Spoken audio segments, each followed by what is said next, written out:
not say what's wrong or right. No. It's not hard to fool me. No. 'Cause I'm addicted to the good life. Yes. Yeah. Lead the way. I follow. No need to say. No. Where we are heading now, babe. I follow. To the edge of it all. To the edge of it all. So tell your good lies. 'Cause I'll buy no matter what. Yeah. Susceptible now. Before the moment flies. Ooh. So tell your good lies. 'Cause I'll buy no matter what. Ooh. Susceptible now. Before the moment flies. It's not a problem. No. 'Cause I know what I'm getting into. Yes. Yeah. And nothing can stop me. No. 'Cause I'm addicted to what you and I realize. Lead the way. I follow. No need to say. Where we are heading now, babe. I follow. To the edge of it all. So tell your good lies. 'Cause I'll buy no matter what. Yeah. Susceptible now. Before the moment flies. Before it flies. So tell your good lies. 'Cause I'll buy no matter what. Susceptible now. Before the moment flies.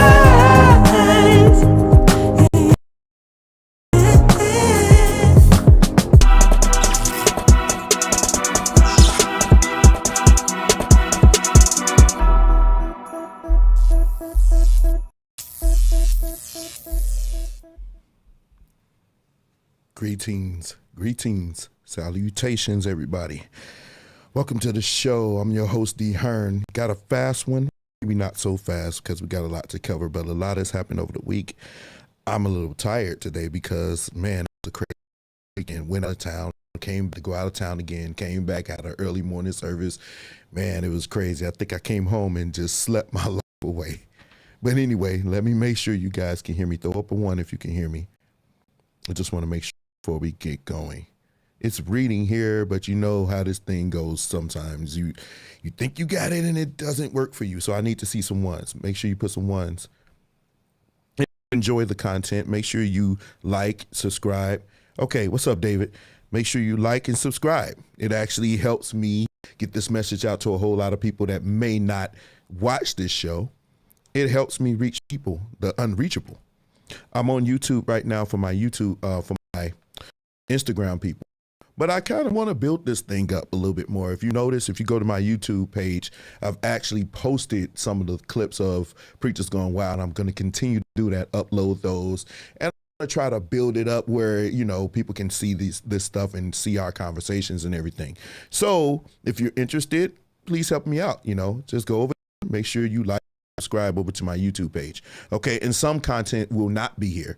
Like some content when I'm playing and everything, I'm going to post more of those, especially since I got such a busy week and, well, not week, but month, and the months following, they're going to be very busy. So I'm going to be posting a little bit more.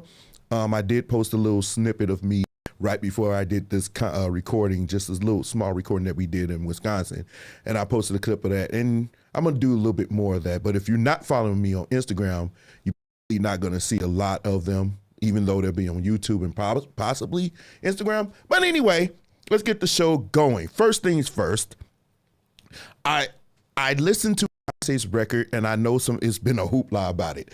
Everybody saying, "Oh, you hating on Beyonce, you hating on Beyonce," but no one's hating on her. Some people liked the record, some people didn't. Me, I'm not a fan of Beyonce like that, and there was a big discussion in my church because, and I know you guys gonna flame me up right now because I said Beyonce is not a singer. When I said singer, I'm thinking of the singers that I'm in my head, Kimberell, even though she's had her issues, I kind of like her. And, when I look at Beyonce, I don't necessarily see her as a foot singer. She's more or less a performer. That doesn't take away from her greatness. You know what I'm saying? It's like basketball. Some people thought Michael Jordan wasn't a great 3-point shooter, but he still was a great basketball player overall. You see what I'm saying? So, one hand washes the other. But anyway, she's gotten into a little bit of trouble over the week because I didn't even know what this word was. It's called an ableist. I had to look it up. But it's when you make fun of people who are disabled. In one of her lyrics, she said, "I'm spazzing," or something like that. And it's like, what in the world is going on that you can't even say anything in songs without somebody trying to cancel you? So now she had to remove she said something about spazzing. And those of us, we've all used this word before. We've used spaz before. But now it's a problem because she said spaz.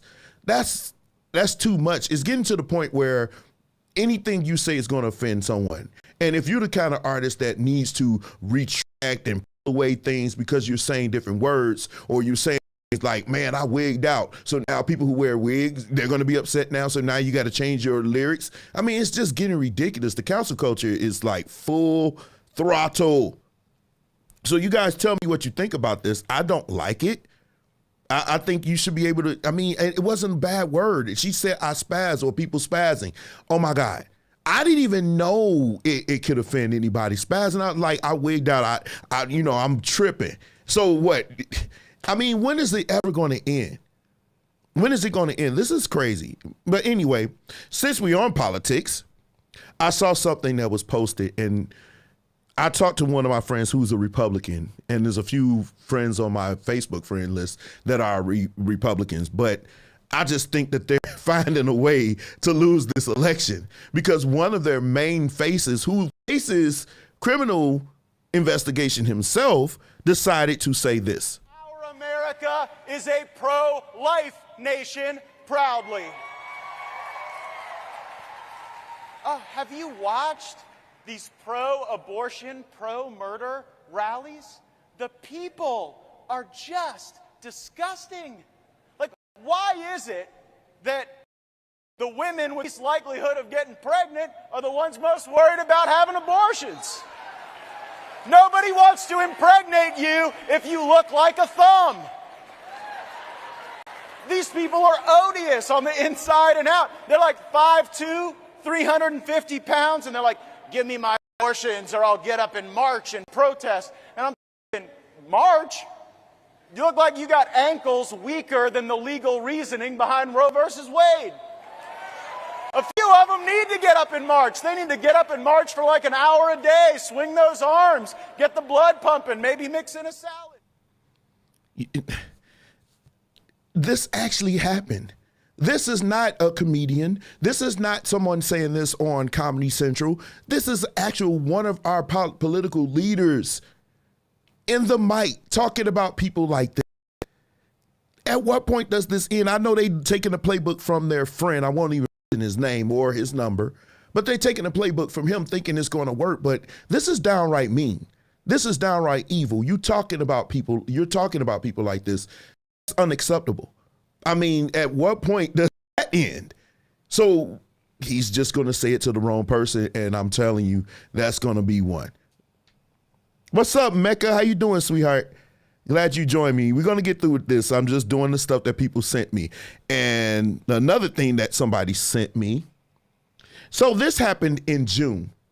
Someone had a youth little thing. And we've had a discussion, even on the meeting I was at earlier today. We talked about how the youth are not involved in church. We talked about what we need to do to get the youth involved. But I remember thinking that some youth are not involved because their parents are not making them be involved.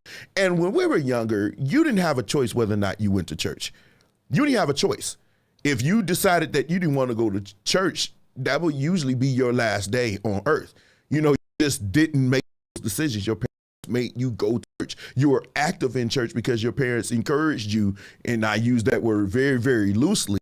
They encouraged you to go to church. But I saw this post about a youth Sunday. And as you can see, I didn't even blow it up, but you can see it's just a regular flyer, got the nice little youth in the middle.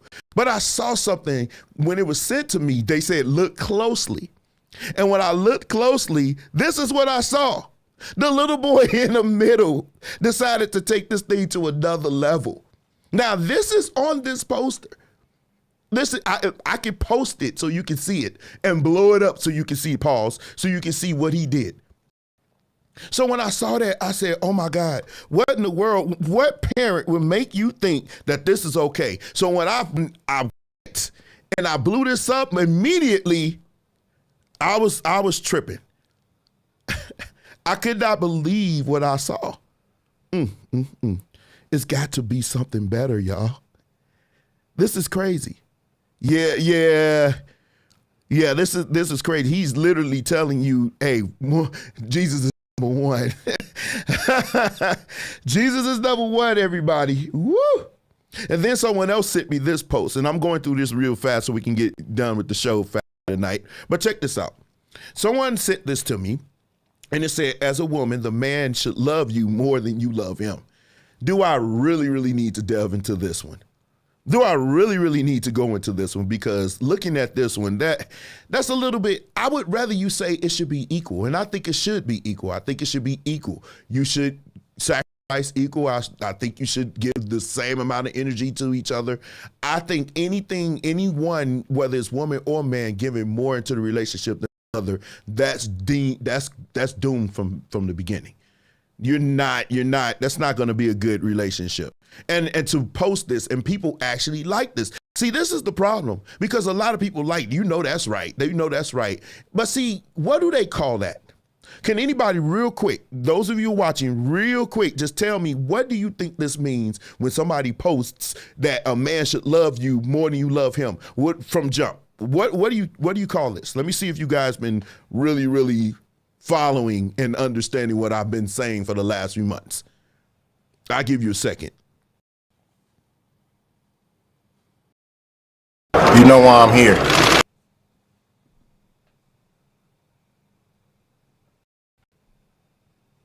So anybody want to take a shot at it? I'll give you a chance. Where you at? Come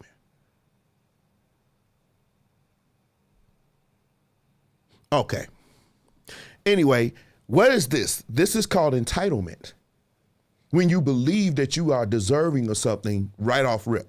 This is entitlement. And it's unfortunately, this was posted and a lot of women liked it and they commented on it. And the comments was where you find the gold. And I couldn't believe it, but this is the dumbest thing. But the Bible says a man should love your wife and women should. Well, yeah, I believe it should be equal love, though. I mean, I guess to be, yes. But to post this, and it's giving me, a man got to give. And we've had discussions on this where y'all know how I feel about it. I don't believe that men should be out here doing everything. Because a man that does that and it's not reciprocated, that's called a simp. So where? She gonna be left with her dog. Wait, let me find it for you since you brought it up. There we go. Found her dog for her, but you are absolutely right. She's gonna be left with her and her dog. This is dumb. This is dumb. Last one, then we move on. This was sent to me. And I saw it posted by a friend of mine who also plays bass, but it was also sent to me, right? Having a man that don't need a man, having a woman, woo, that's bad. Having a woman that really doesn't need a man will make a real man want to do more for her. This is fellas, this is the dumbest thing ever. It almost made doofus of the week, but it's not that strong to be. It's borderline doofus, because having a woman that doesn't need a man will make a real man want to do more for her. You're gonna spend more energy. You're gonna spend more energy because if you're not on her level, you're gonna continuously try to do more. And she's going to continuously say you're not good enough yourself. No. And here's the thing, and I'm going to move on really, really quick. Here's the thing. I heard somebody say, and I've been seeing it posted, where a woman would say, men need women to need them. I wish you guys would stop saying that. Absolutely, positively not true.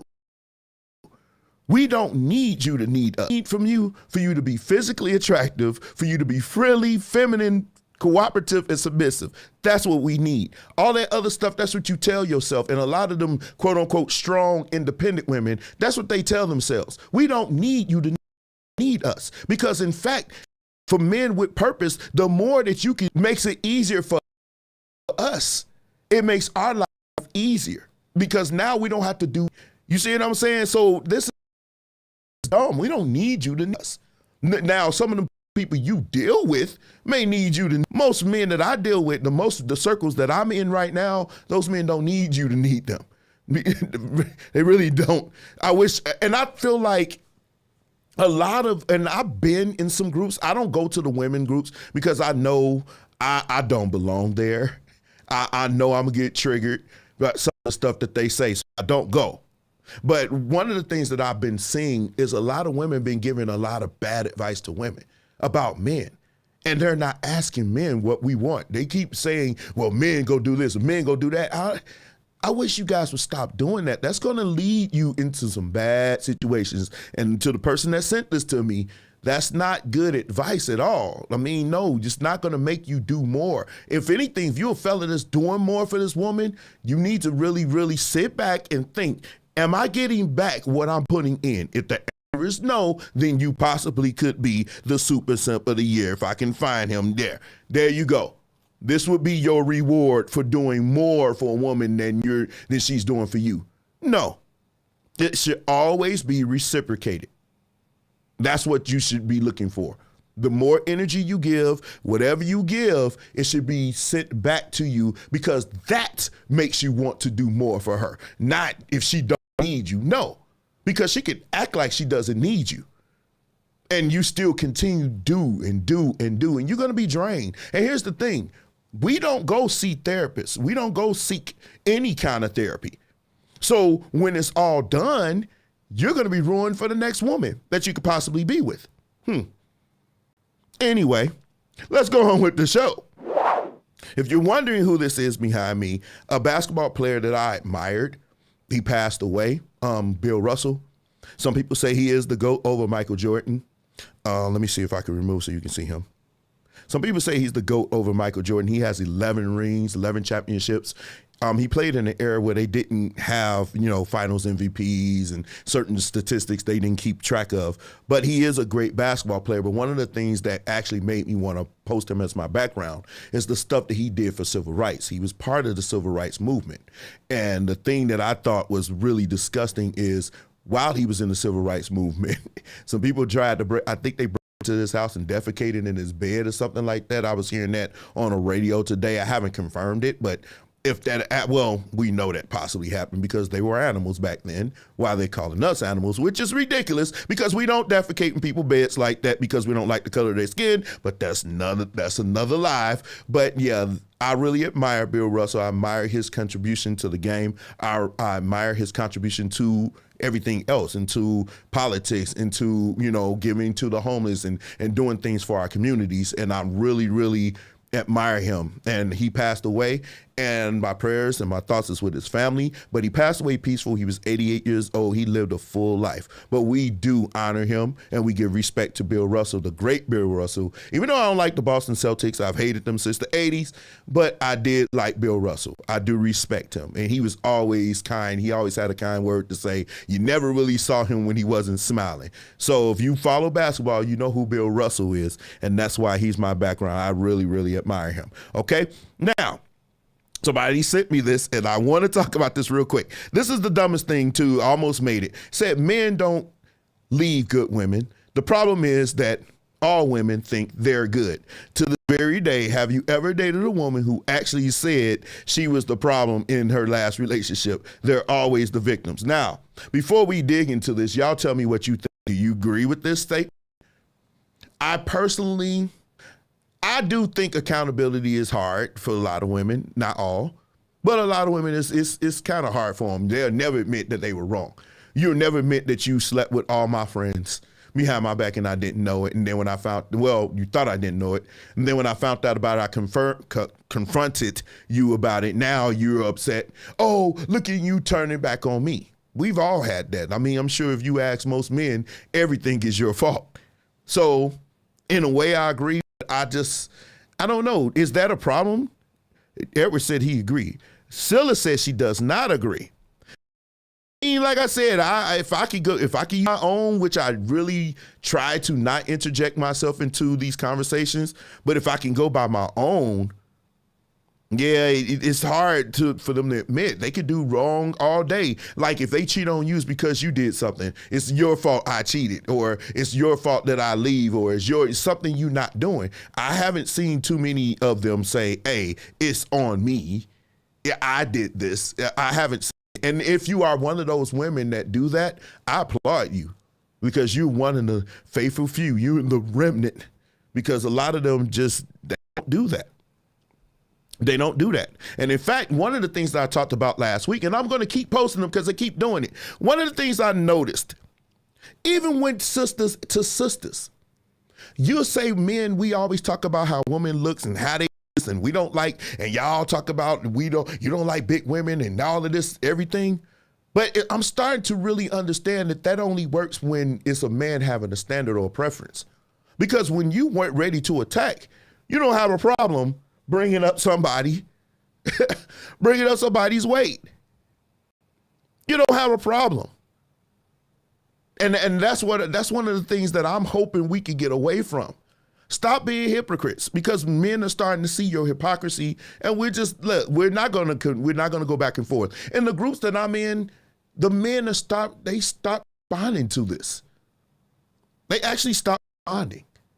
And that should be telling you something, because when men stop talking, we usually lead by our actions. And they've been posting. I'm in a Kevin Samuels group, and they post this stuff all the time. Y'all see this? But now, let's get to one that was sent today. Miss Lynn, thank you. This is crazy. And Richard Patterson sent this to me too.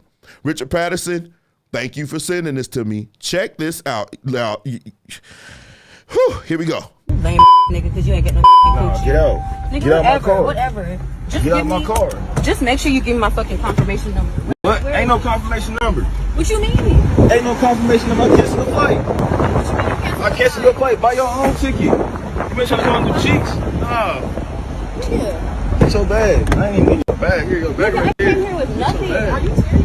Cool. Go. I'm dead serious. Give me no cheek. You got a deal. Nigga, you're lame as I'm fuck. paying for your ticket. Because you can't get no coochie. I'm saying you gotta go. You gotta go. I'm not paying for your ticket. I'm not paying for none of that shit. You're lame as fuck. Hey. You can't get no pussy. All right. Buy your own ticket. Buy your own ticket. Buy your own ticket. She gotta buy her own ticket. Now, that was very interesting. Tell me what you think. Do you think that was too much? Apparently, they have been talking. I don't know the backstory, but she flew out to where he was, and he thought he was going to have an access to her viscous innards, and I guess she didn't want to do it with him or whatever, and he decided to take her right back to the airport and drop her off and cancel her plane ticket. One part of me want to think that this is fake, because there's so many things people are doing these days for clout, but what do you think? I personally think this is done for clout, but I could be wrong. I've been wrong before. This won't be the first time. It possibly won't even be the last. But to me, if I was talking to a woman and we had exchanged very explicit texts and we had conversations and everything else, and I paid her way to get there, her hotel and everything else, not that I would ever do that, but if I did, and I'm hoping that you live up to the talk that we just did. I paid this money. Now, flights, I don't know how much his flight cost him, but nevertheless, she showed up. Do you think he was wrong by dropping her off to the airport and canceling her ticket, which means she had to fend for herself to get back on? And if you're buying a plane ticket right then and there, that could be a problem. What do you say? But these things do happen. Miss Lynn, I don't understand. What do you mean they happen? What do you mean they happen? Could you please explain that to me? Let me see what Miss Sella is saying. This is just dumb. They playing games. Who was playing games? That's what I want to know. Because a lot of people are saying that the man is the one that's wrong, and some people saying the woman is the one that's wrong. I personally think that if we're talking, and this is the conversation, we know, come on. I know we church people, we gonna go deep today, pause, but not really. So if you can't handle a conversation, this. But when we start, if you can't handle it, this ain't, kind of click away and go read you a book, print or the Bible or something like that. But don't read Song of Solomon because that book wild too. I'm thinking if it may be, let me see what you're saying, Miss Lynn. It may be fake, but these, okay, yeah, they do happen. They do happen. I mean, we've seen it. You've flown somewhere or you flew a woman in. I just personally don't like flying them in like that. It's one thing for them to drive across town to your place or whatever, but it's another thing you fly them from somewhere else in the country, or Lord forbid from outside the country, and they come. If they come, that's fine. I don't mind that too much. It depends on where we're going, I should say. I guess it's different strokes for different folks. But if she was coming, we had sexually explicit. Let me get to the point. And we had those conversations. We're going, most men going to want a ROI. At the end of the day, let me see what you're saying. I'm sorry. At the end of the day, never go anywhere where you can't get back to on your own. I agree, Morris. You cannot do that. That's absolutely true. Let me see what you're saying. If it's real, some BS. Yeah, he was wrong. He had wanted it and even expected it, and you opted to purchase it. You just don't know. Yeah, I mean, I just think you should like. But here's the thing. Like I said, I don't know the backstory. I'm just adding my own little thing in there. But if he actually purchased the ticket and they actually did do something like that, I don't know. Y'all, it's kind of hard out here for a pimp. I just feel like, man, honestly, it's just hard. You just don't know. I'm adding something. Hold on, you guys. It's something I was supposed to have done, and I didn't do it on me.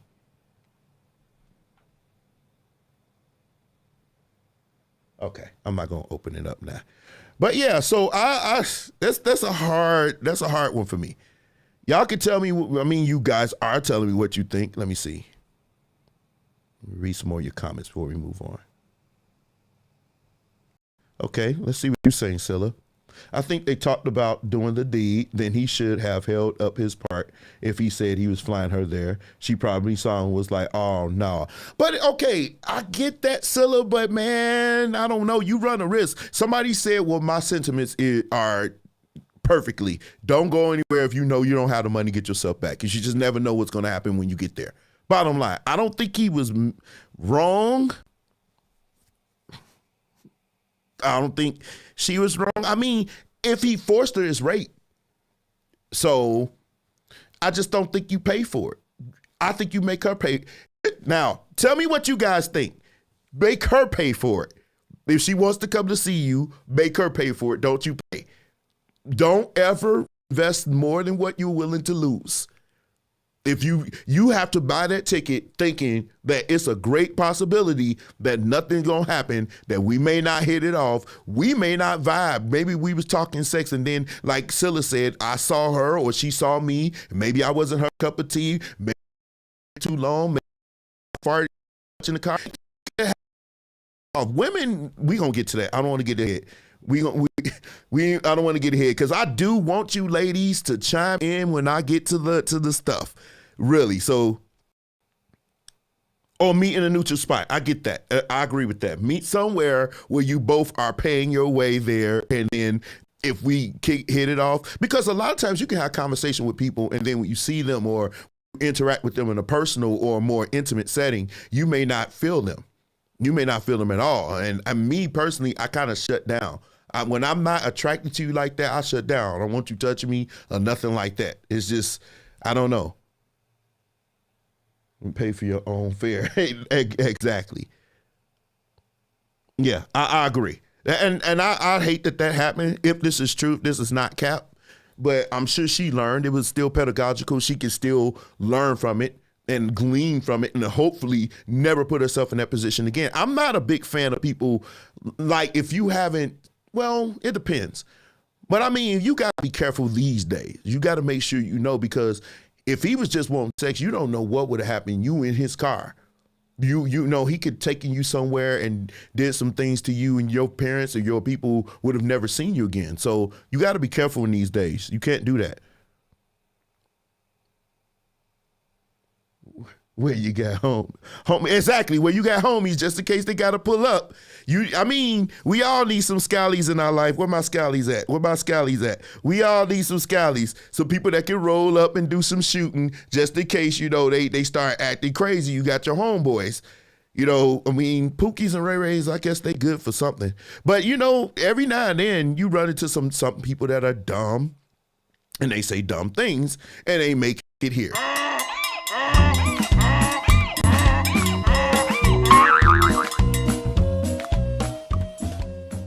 So y'all know, let me give backstory.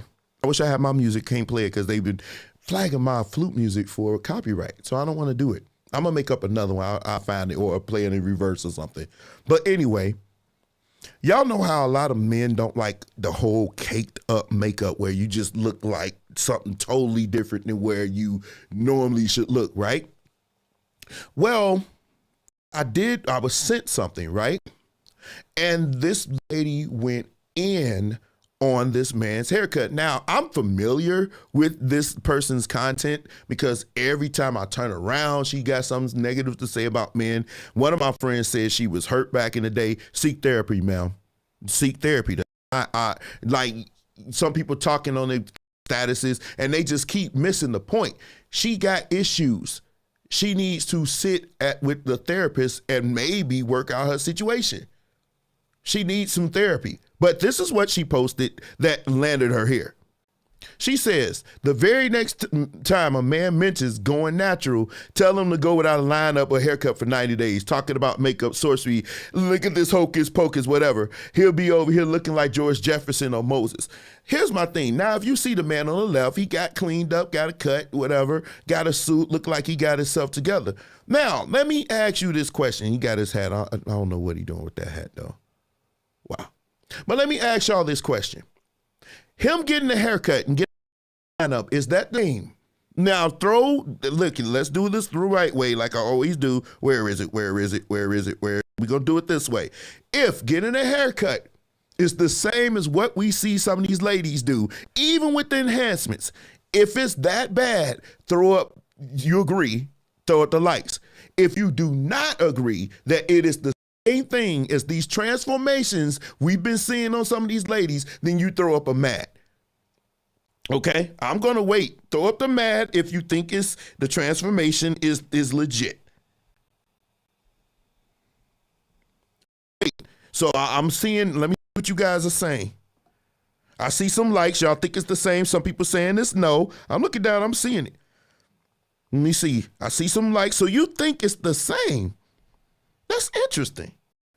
I would have thought that the most men would have said it's not the same. Now, I understand. Now, men, we do wear some enhancements. Now, I know I done seen some enhancements. I done used some myself, but it gives a little bit extra to it, and it doesn't last like that. Now, I didn't see some men go, where's bald here, and they take it and put or whatever. But at the same time, the average man is not doing that. We may get a little bit of enhancements or whatever to look more crisp, but at the end of the day, you can't tell us it's a night and day. Men, we don't have that luxury, in my opinion. We don't have the luxury to wake up one morning and look one way and then come out looking a totally different way. We don't have that luxury. So when she said basic haircut, yeah, I mean, yeah, I agree. Hairpiece is different. Now, I done seen some men do that. I would just say shave off. Look, hopefully that's not I fate. But if that should happen, whensoever that should be, I'm going to try to see if I can wear this thing so bald. But if I was deciding to wear a piece and whoever I'm married to, if she likes it, if you're watching this, ma'am, and if I decided to wear a hairpiece, you would like it or not. I don't know, but I still don't think a basic haircut, you're pushing it when you're saying a haircut is the same as makeup. No, it ain't. Because some of y'all get the eyebrows lined up. You get to those, Venus flytraps in your eyes. You get your hair with the baby hair. I done even seen some of y'all buy wigs or weave, and with the baby hair that you glue, I'm like, come on. At what point, it's too much.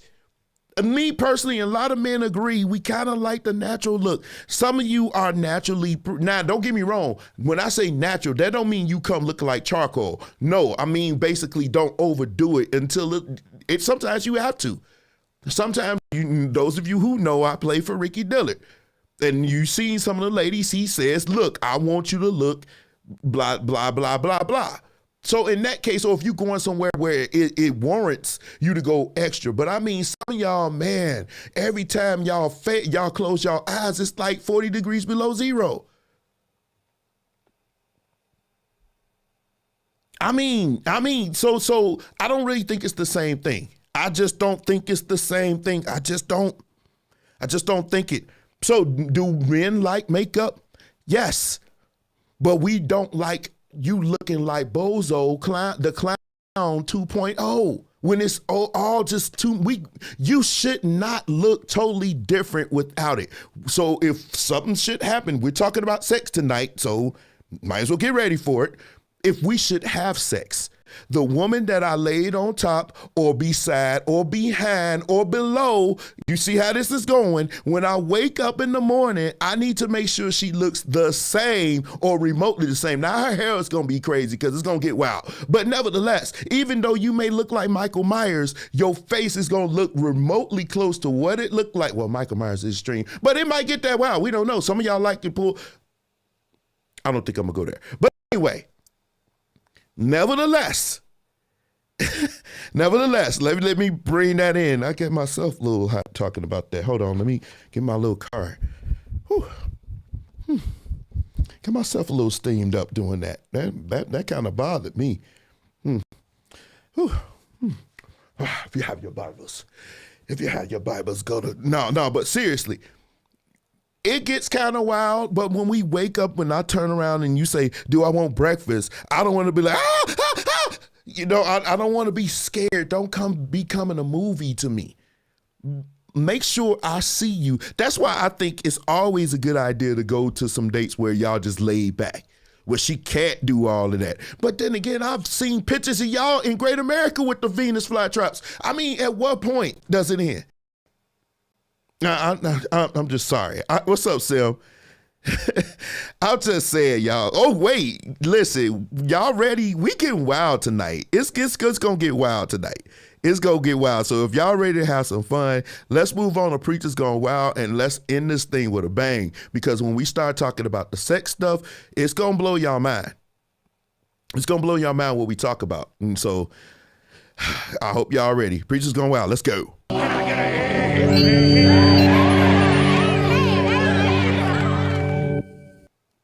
Amen, brother.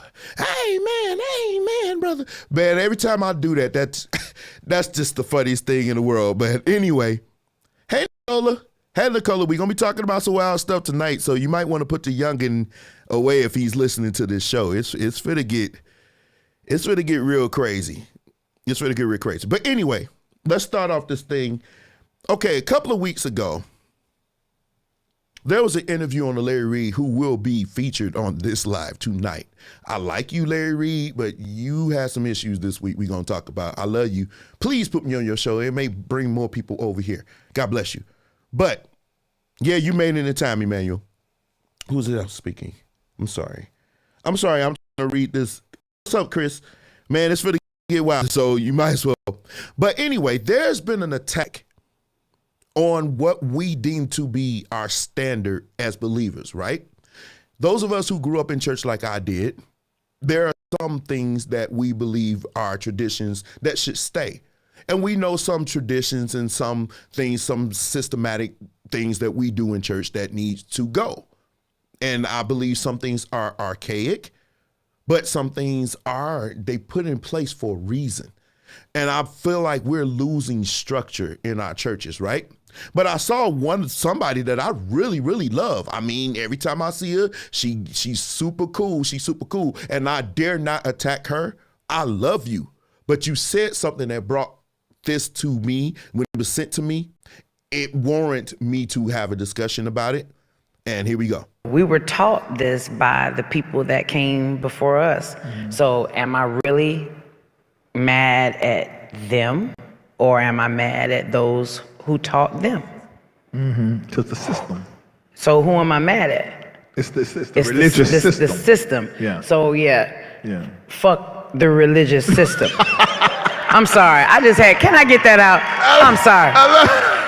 I mean, come on. I mean, Yeah. But it needs to be on a shirt. Yeah. It needs to be on the shirt. And you should actually sell that because you originated that. Man, they gone already, man. Man, I did the Stellars tonight. I can't be talking about fuck the religious system. I just did the Stellars. They ain't gonna have me back next time. Okay. Now, having said that, I love Leandra. She never gives me no problem. She's real. I guess you say she's real. And this is not an attack on her. So if you be messy and send it to her, I love you. You always, she sticks her middle finger up at me when I play the bass. It is so funny. She did it the whole tour. She'd turn around, she just throw up her middle finger up at me. She is just so funny. And I feel like her realness gets her in trouble when it's times when you need to be politically correct, especially she's growing, she's climbing that ladder. She's surpassed a lot of people that even some people thought that she wouldn't.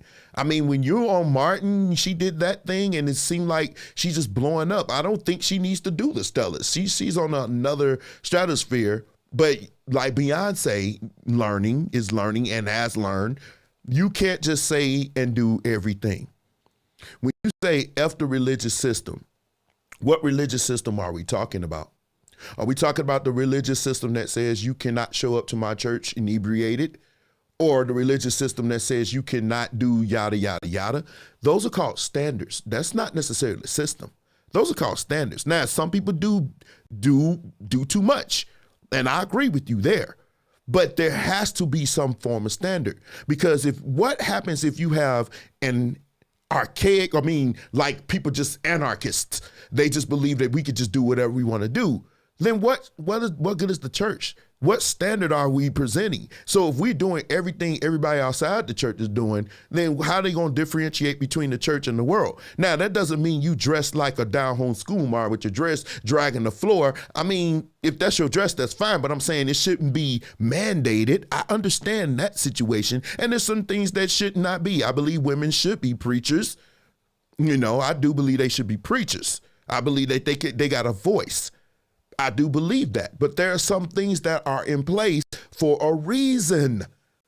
And so to say F the religious system, we need to talk about what part we talking about. But think about it, that type of language when you are talking about something that some people believe, they revere. You have to be a little bit careful in the way you say that. You can't just say, I don't really give a F about that. You got to be careful when you say that word, that F, that's a strong word. That's why I say Falcon. Falcon is my friend. Where you at, Falcon?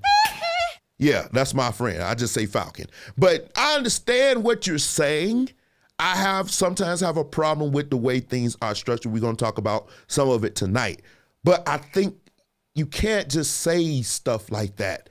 It brings negative attention to you, and it kind of kills your testimony, in my opinion. In my opinion. Now, this was me being, just giving my honest opinion on what was said, not you as a person.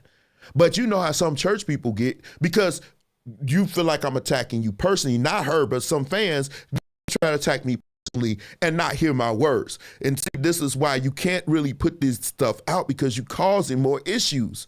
If you feel that way, then maybe on the phone to Larry Reed, you can have that discussion.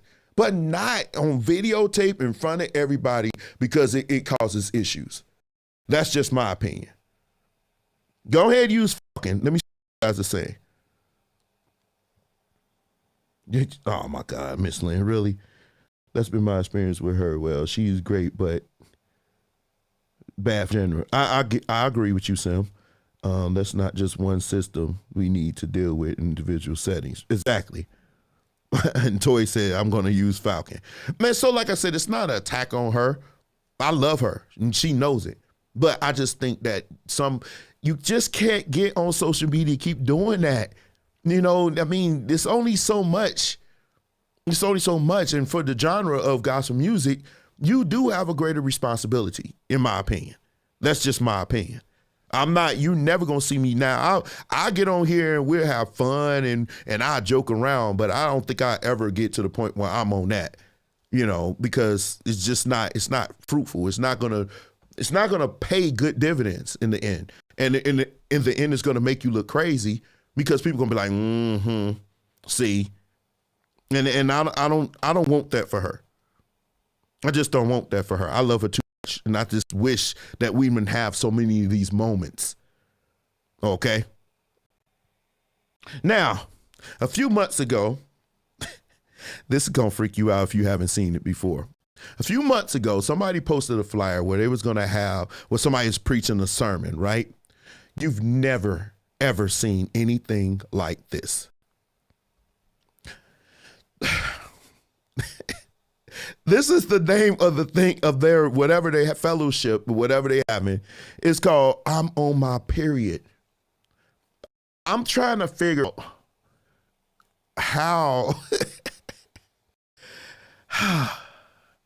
how could you know, usually I'm pretty good at putting stuff together, but I'm like, What do you mean by that?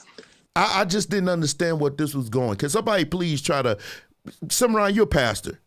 Please give me the spiritual connotation or colloquialism that would put these two things together, because I'm lost right now. I'm on my period. Now, I would have loved to go to this conference just to see what was going to happen. I would have loved to see what was going to happen at this conference if it was going to be lit. But no, it's not going to be lit if she on her period, though. And notice I did the red transition because that was just like the aftermath. But are we getting too far with these? Like, remember I posted Strong Meat, the Strong Meat conference? That was just a simple, that wasn't really much of anything. That was just a simple pause. The Strong Meat, because we know, you said you on milk pause and you on meat pause. Some of y'all on both. But nevertheless, it was a pause. And I don't think that they was really trying to take this thing and make it say, I'm on my period. The blood was shed. Somebody said the blood was shed. Okay, that's not the only time you have problems at a conference. Sometimes at a conference you have a speaker or an artist come and you don't do what you need to do to make sure that they are there. And then you are left with them having to leave a video. What's up, everybody? Dorinda Clark-Cole here. Listen, I was on my way to the airport, getting ready to come to the Fresh Oil Conference in Orangeburg, South Carolina. And I think the promoter's name is Bishop Raymond Brown.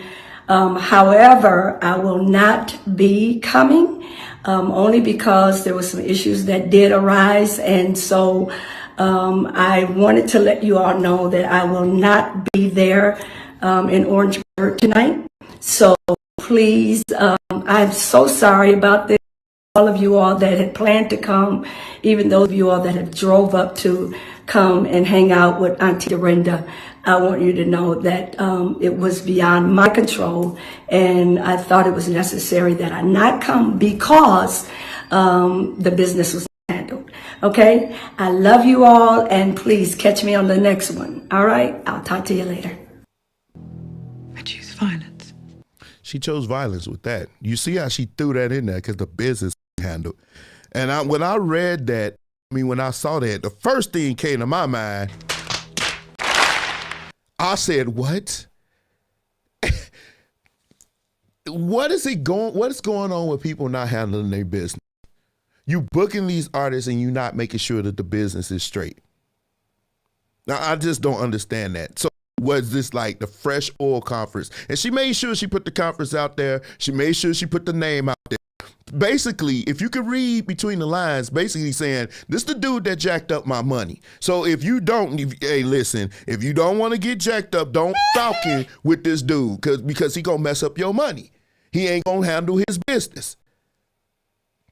And I'm like, whoa, we still doing that in 2022? But we obviously are. Some people don't like to pay their bills. They like to do what they want to do. They don't want to pay their bills. They want to have artists and preachers and everybody else and armor bearers, concubines, and mistresses, but they don't want to pay the bill. Or they overcharge and then get crazy. I've seen that so much. You are a local artist. You can't even sell 3 records if you gave them away. Right? But you out here charging $40 a ticket. Who's going to come to your concert? But what you will do, if you don't do it to the band, you do it to the singers or whoever, Lord forbid, the people who doing the recording, you will say, oh, well, we need to raise enough in the offering. You think? Nobody knows you. We need to do better. Hey, pal, we need to do better with the way we handle business. Let me tell y'all something real quick and then we'll move on. When I'm producing or recording or I'm MDing a recording, especially if I physically called you, like if we were already part of it, then I try to make it right. But if I physically called you, which means I hired you, I did a recording where I had their money, all of their money that I had on my own, because I didn't want to go to this concert or recording and they not get paid. Now I didn't think that the person was going to stiff them, but I was prepared. I had every single one. I saved that money, and I had their money ready. I pretty much did an artist, but nevertheless, I had their money. And trust me, it wasn't cheap. We got 5 people in the band. You see, I'm not going to tell what they made, but let me tell you, it wasn't cheap. I bet you some people watching right now, you don't have that on you right now. But I had it because I believe in doing business right. I believe in hiring people and making sure they are taken care of. Because one thing you will say, you may not like me. You may feel like I'm mean. You may feel like I'm unapproachable. You may feel whatever you feel about me, right? But at the very end of the day, you're going to respect me because I take care of business. I do what I'm supposed to do.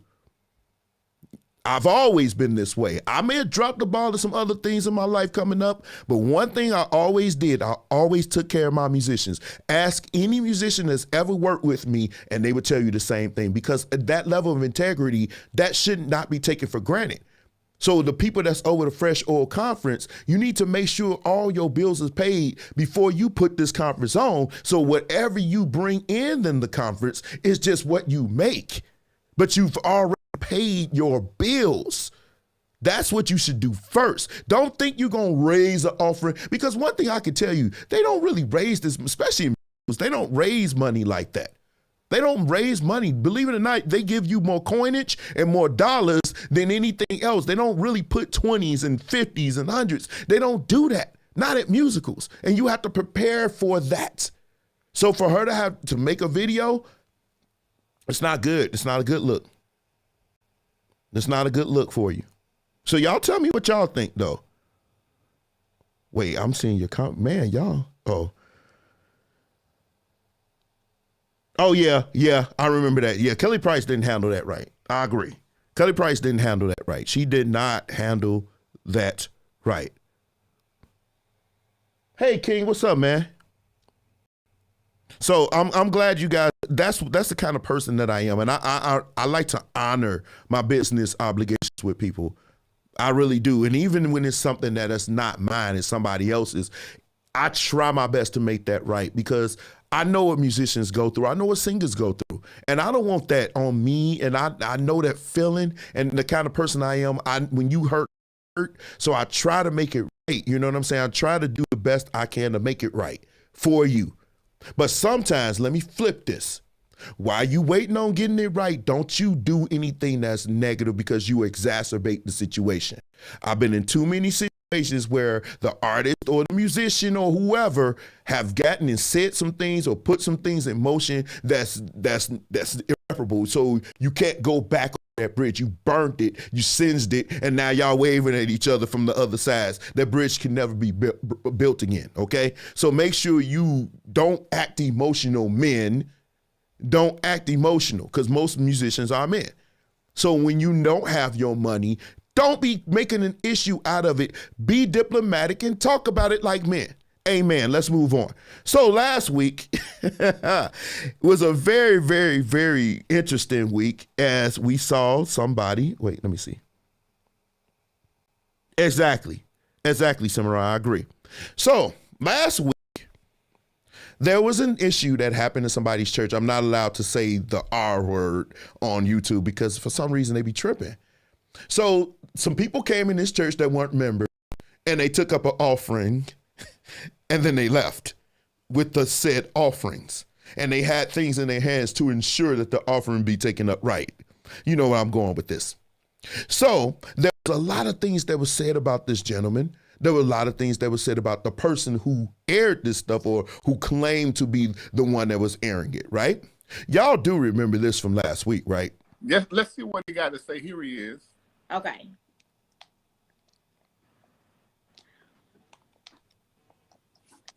Hey, Bishop. How you doing? I'm doing pretty good. You upset that I was laughing? Nah, and I'm not upset about anything. You guys have your prerogative to say what you want to say, but when you are turning what happened to my church into a laughing stock, that's what I have a problem with, because I gave you nothing but respect and nothing but honor when I met you. I treated you with nothing but respect, nothing but with straight integrity. And you want to sit here and talk about that I purchased my Cullinan when you bought yours. I never even knew you bought your Cullinan. I bought my Cullinan over a year ago.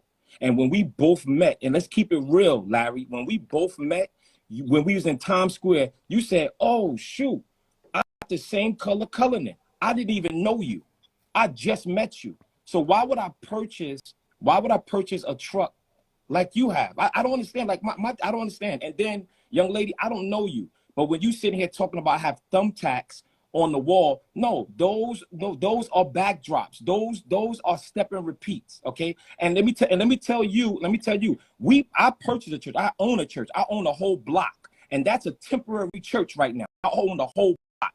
Okay. So at the end of the day, you guys are coming at me and after what my church just went through, and y'all sitting here laughing and making a mockery of it. And you want to talk about, hold on. You want to sit here and talk about cloudy diamonds? Nobody talking about your diamonds, brother. If you feel that your diamonds is better than mine, so be it. So be it. Okay. You know why I'm here.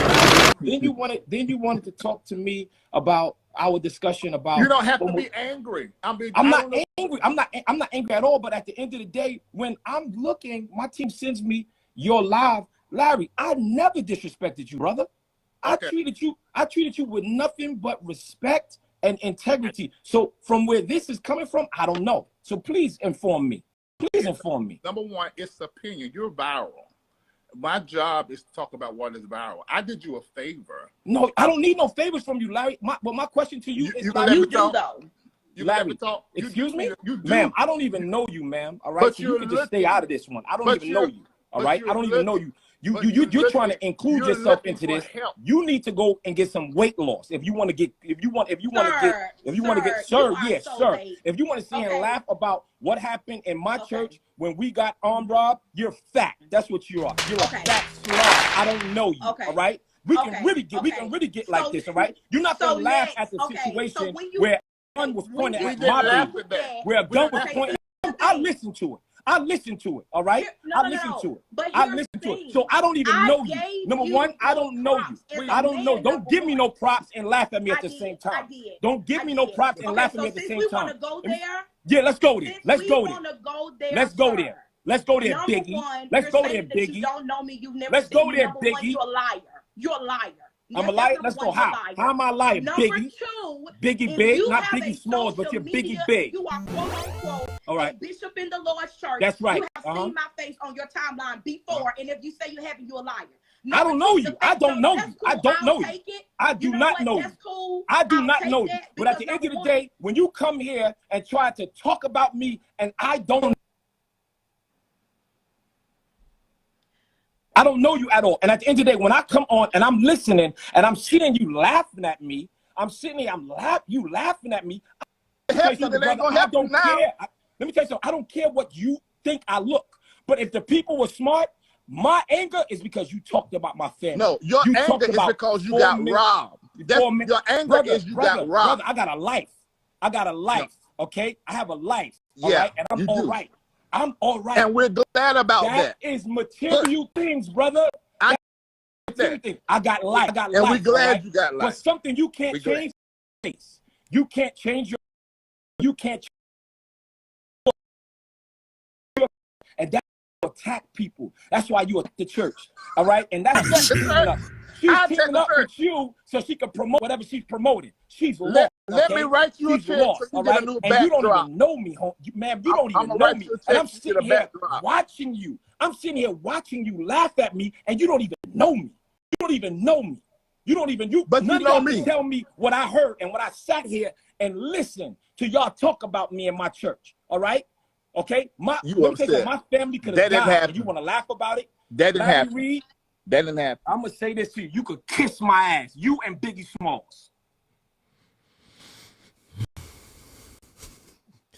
So we all seen that, and it was woo.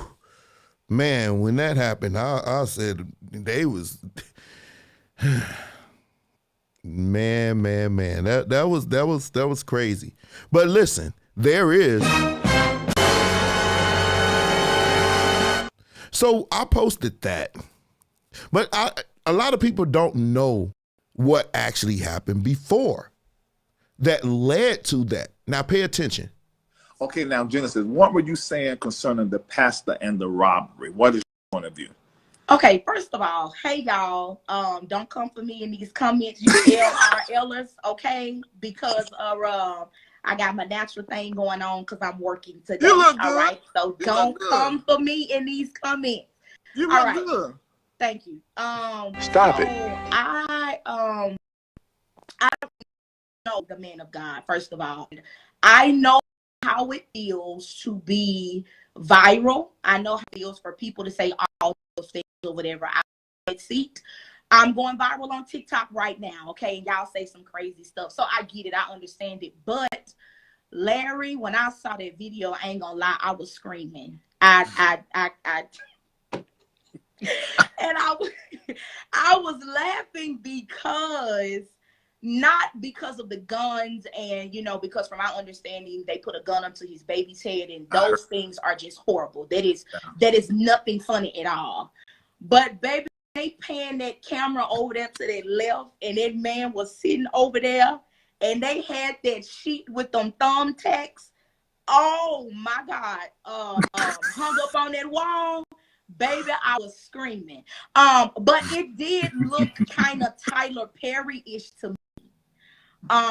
It did. And I'm not saying that the pastor had anything to, I don't know. Maybe someone that knows him had him set up because he said in one of the videos that they took one of the chains from him that was inside of his robe. Well, how would someone even know that that was there? So that made me think that it was someone that he knew. And then he came out today saying that he's giving away $50,000 for anybody that knows who the robbers are. I don't know, Larry. It just seems kind of weird to me. Or maybe he's trying to maybe flex and show us that he has money. I'm not understanding, but I'm gonna tell you something about the streets of New York, baby. They know how to produce a man. I'm gonna tell you that. The streets of New York know how to produce a hustler, Larry. Yes, sir. They do. Yes. And all of the Now she all but called him a hustler. Y'all picking this up. So mind you, while they're going on this, he's actually in the comment section right now. Like he was legit in the comment section while they were doing this. So she basically saying that, oh, well, I don't know, he may have known them or somebody know them, or now, it's just, if I'm sitting here watching this and they're going there with me and you already amped up because you just got robbed, that's why somebody say he was sensitive. I just think he was triggered, this triggered him. Continue. Cars and the money and the flashy clothes. I like it. I mean, to be clear, I like it because he said he's in real estate. And so I think that's amazing that you can turn your life around, provide for you and your family. But it kind of looked a little, I don't know. I felt bad for laughing. I really did. But something in the milk ain't clean. I'll just say that. Now, I can't help but be real and be honest. I wasn't going to say anything, but you just said something. Let me tell you this, Jenny. You know my spiritual father, right? Yes, and I love him. Yeah.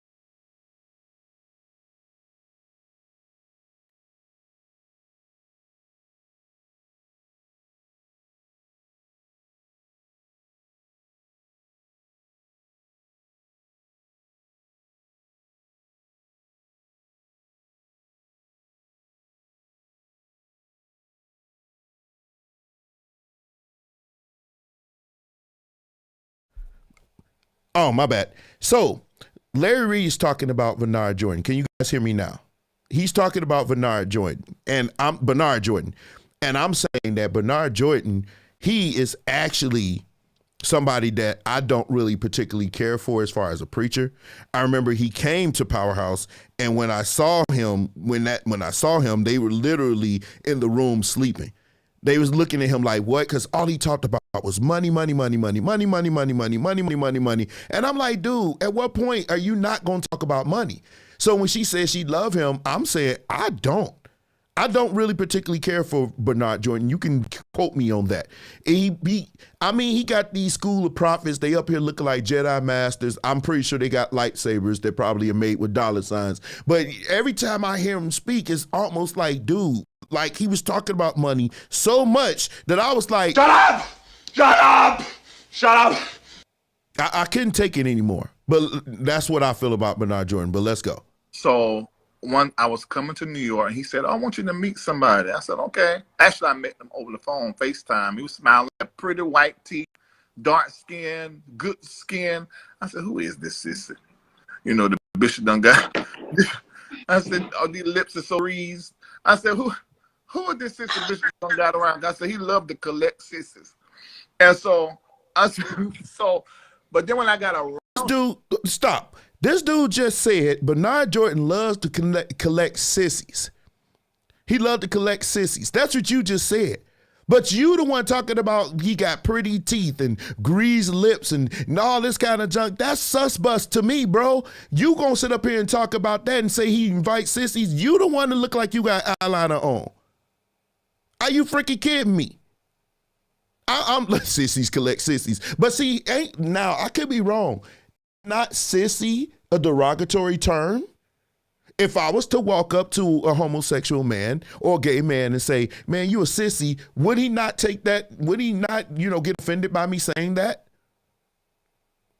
So he loves to watch how he projects though. Watch.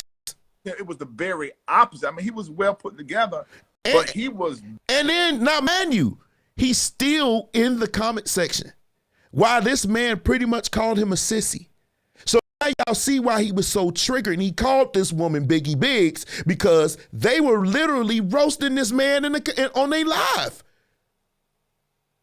Like legit.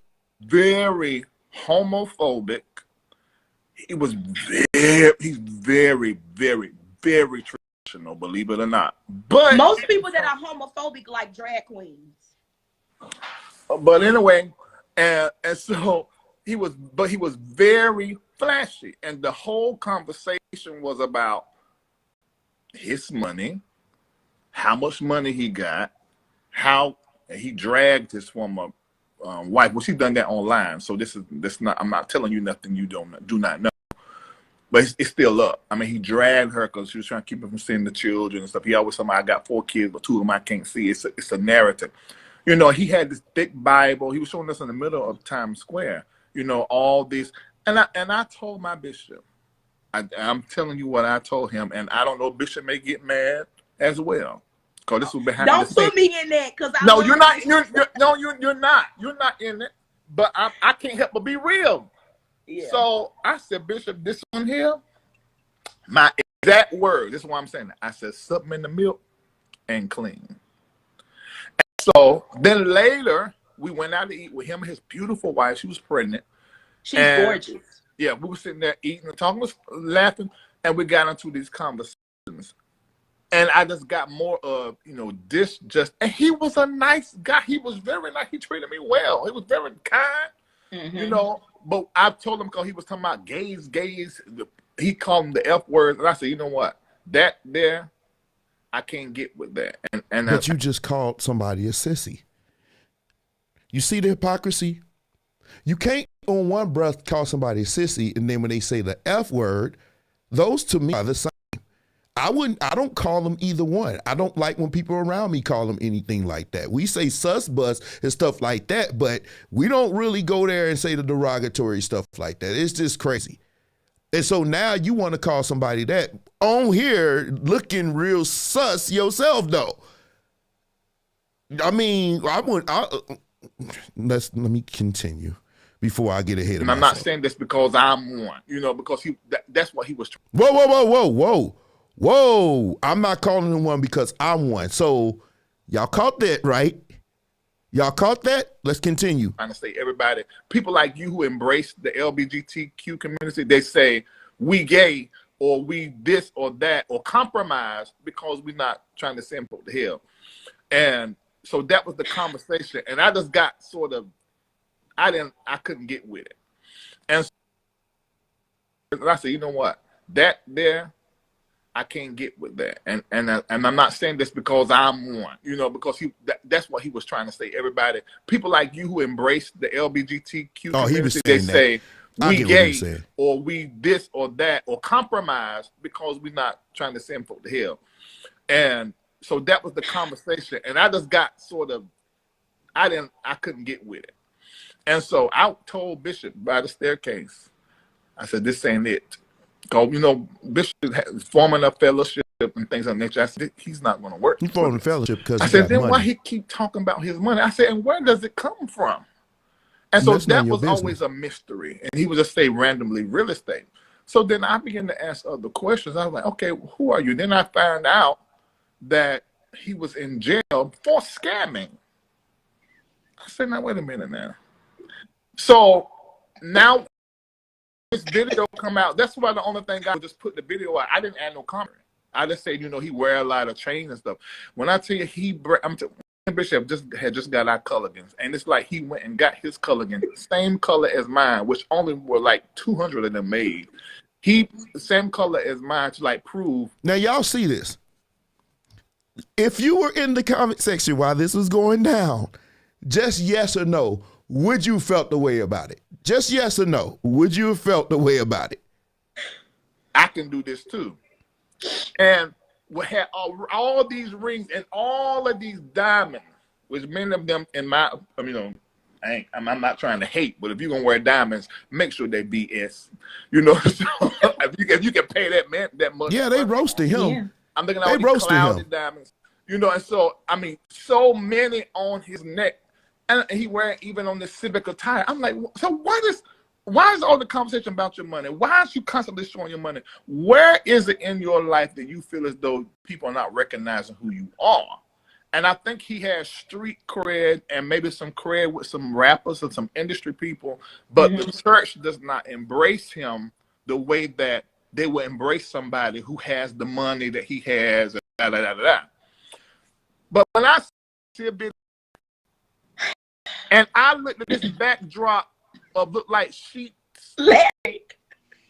And I said, now we got a problem because if you rich, you can take $100,000 and buy you a whole new backdrop for the church.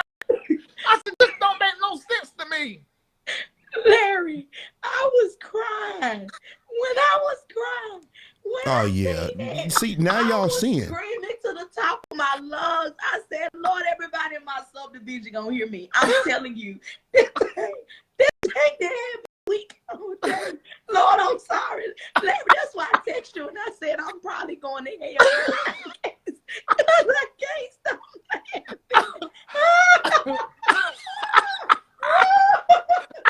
Oh, Jesus. Lord, I'm sorry, God. But that's not right, Genesis. As a pastor, that's not right. When that's not right.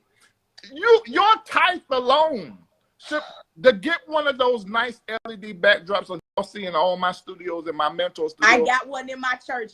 Just pray we can hurry up and get in it. But I got one up right there back there. That's what I'm saying. If you rich, it's $80,000. Write the check to the ministry and buy it. Larry. A smaller one, 40 and 50,000. You can afford that. Take one of them chains. Why is y'all walking around here in Brooklyn and where your church is at, and you got hundreds of, like when I go to LA, everybody know I like diamonds. I don't wear all of that stuff when I go to these certain places. If I'm going to certain parts of Atlanta, I don't drive my car. I drive something else or I Uber there. Well, Larry, I'm still ghetto. And boy, he doing something in me, but I'm still a little ghetto. See, you see these like these right here still. We know you a bandit. Like we can see the hood bandit. You know we see that. So even though, no, seriously, like I have some tennis bracelets and things like that are authentic. Yeah. But I don't know. I think a lot of times people are very showy because of that rejection that they're still battling. But the truth of the matter is that when people don't care for you, they just don't care for you. And I think that's why he's offering $50,000. I got $50,000. I'm putting up. Well, why? Like, why? Take that 50 grand and, like you said, buy you a LED screen. We got to do better than them thumbtacks that's in that shit that's hung up on your wall. Or take the 50,000, or take 10 of it, and send your wife into counseling. She was just traumatized. They put the gun to the baby allegedly. We don't know. We ain't seen that. Yeah, we didn't see it. Yeah, we don't really know what he said in the live. I told everybody to get down. Nigga, we just saw the video. You did not tell nobody to get down. You said, all right. See, that's too far. Larry. That's too far. That is way too far. But his wife does say no, sweet. His wife and I, we're Facebook friends, and no. This is what he did. See what I'm saying? Now y'all seeing. Oh God. Boy, you is crazy. Okay. Now y'all see. Now you see what I'm talking about. They got roasted. Both Larry and the Silverback got roasted because of the simple fact that you sat there and you went in on this man and you talked about him. That was way too much. You didn't even have to do that. You could have just stayed there and just said, okay, well, whatever, made your commentary. We know this is what you do, because it started this conversation, because people said, well, this is what he does. This is what he does. But see, you can't on one hand say I'm a pastor and people can take you seriously, but then you demonstrate everything that you shouldn't be as a leader. I'm a musician leader, but I'm not calling myself a pastor, a prophet, or anything. Surely not hang house prophets either. But you and the Silverback sat here and y'all roasted this dude. Regardless of whatever you felt, he could be a scammer, he could be a liar or a cheater. It doesn't change the fact. See, we get too blindsided by what we don't know what happened. And as of today, we don't know. Well, we can get to that later. But we don't really know if he knew these dudes. We don't know what happened. Okay, we don't know what happened. Only thing we know is some men came in there with guns, took his bracelet and did that and put that gun in his baby's face. We know that for a fact. Everybody, his people in his congregations has said that. They admitted that this was what happened. And you guys took it way too far. So he got on there, he flamed both of y'all up. Here's the thing, to be honest, that would have been light compared to what I would have done.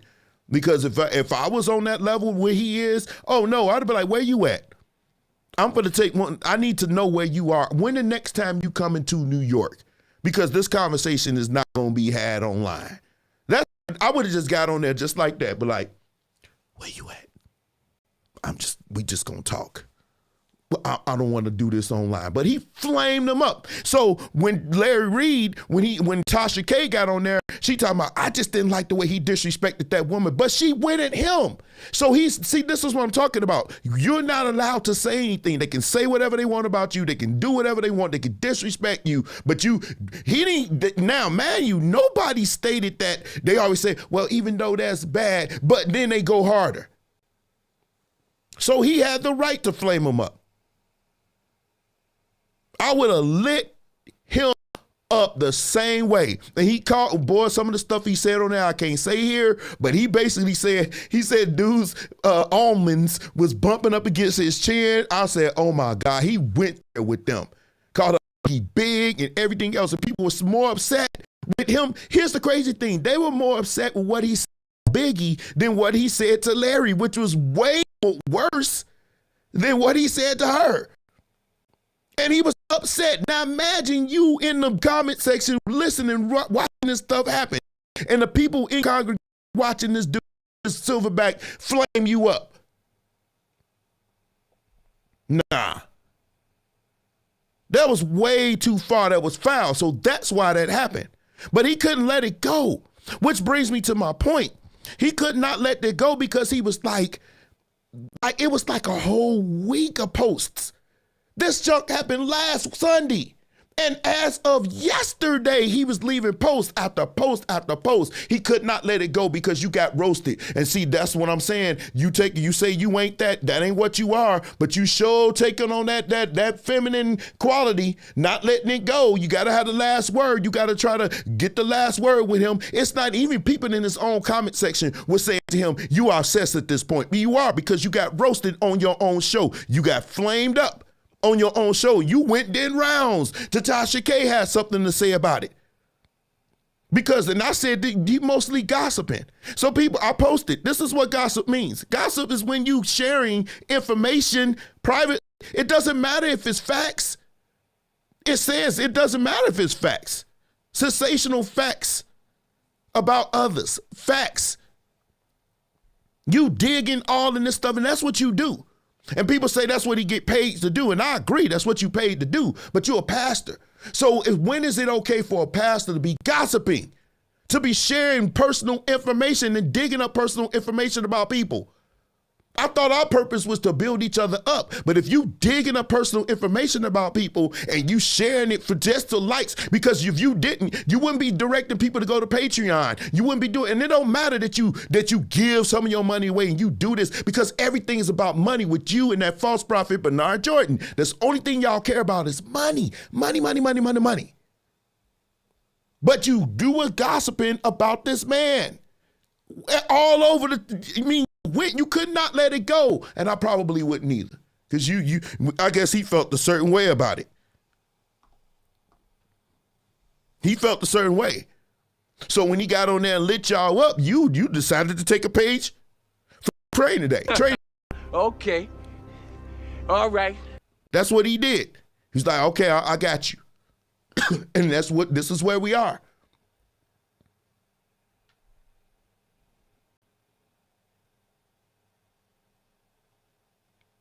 So I don't know.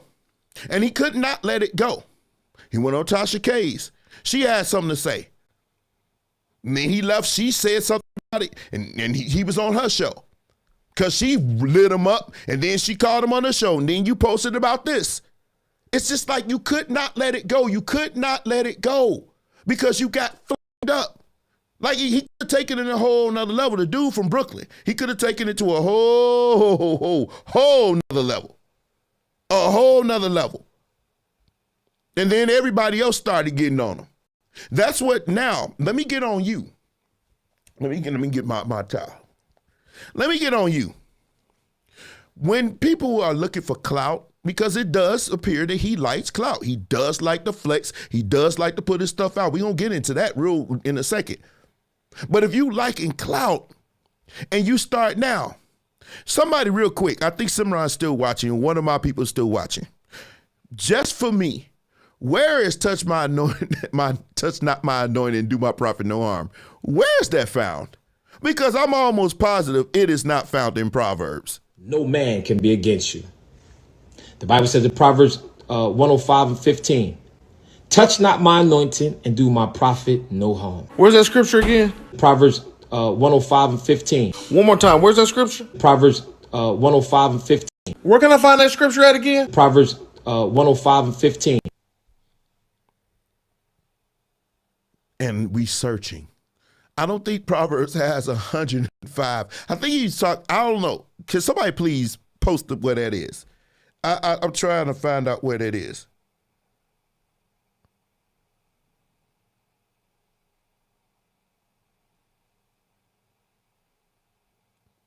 Because somebody, I'm looking in my pocket. I believe he just got it wrong. I think that's in, come on, y'all. Let's roll through the Bible together. Let me give him a benefit of doubt.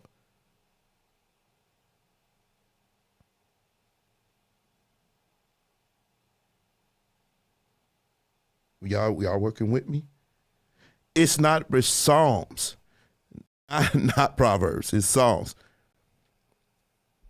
So and it's in the Chronicles, but it's Psalms. Really, I think he just messed up on where he found it. But when you are looking for clout and you want the limelight, let me be honest with you. They will come for you. And the worst people that's worse than Larry Reed is the news media. And they know how to dig up stuff on you because now they coming for you. They at your throat. Wait. So, before you helped turn the young man in after the shooting on the subway, I remember when last year you ran, of course, for Brooklyn Borough President. Yes. And during that campaign, you accepted a loan, $150,000 from a woman down in Miami, Josette Bayoro.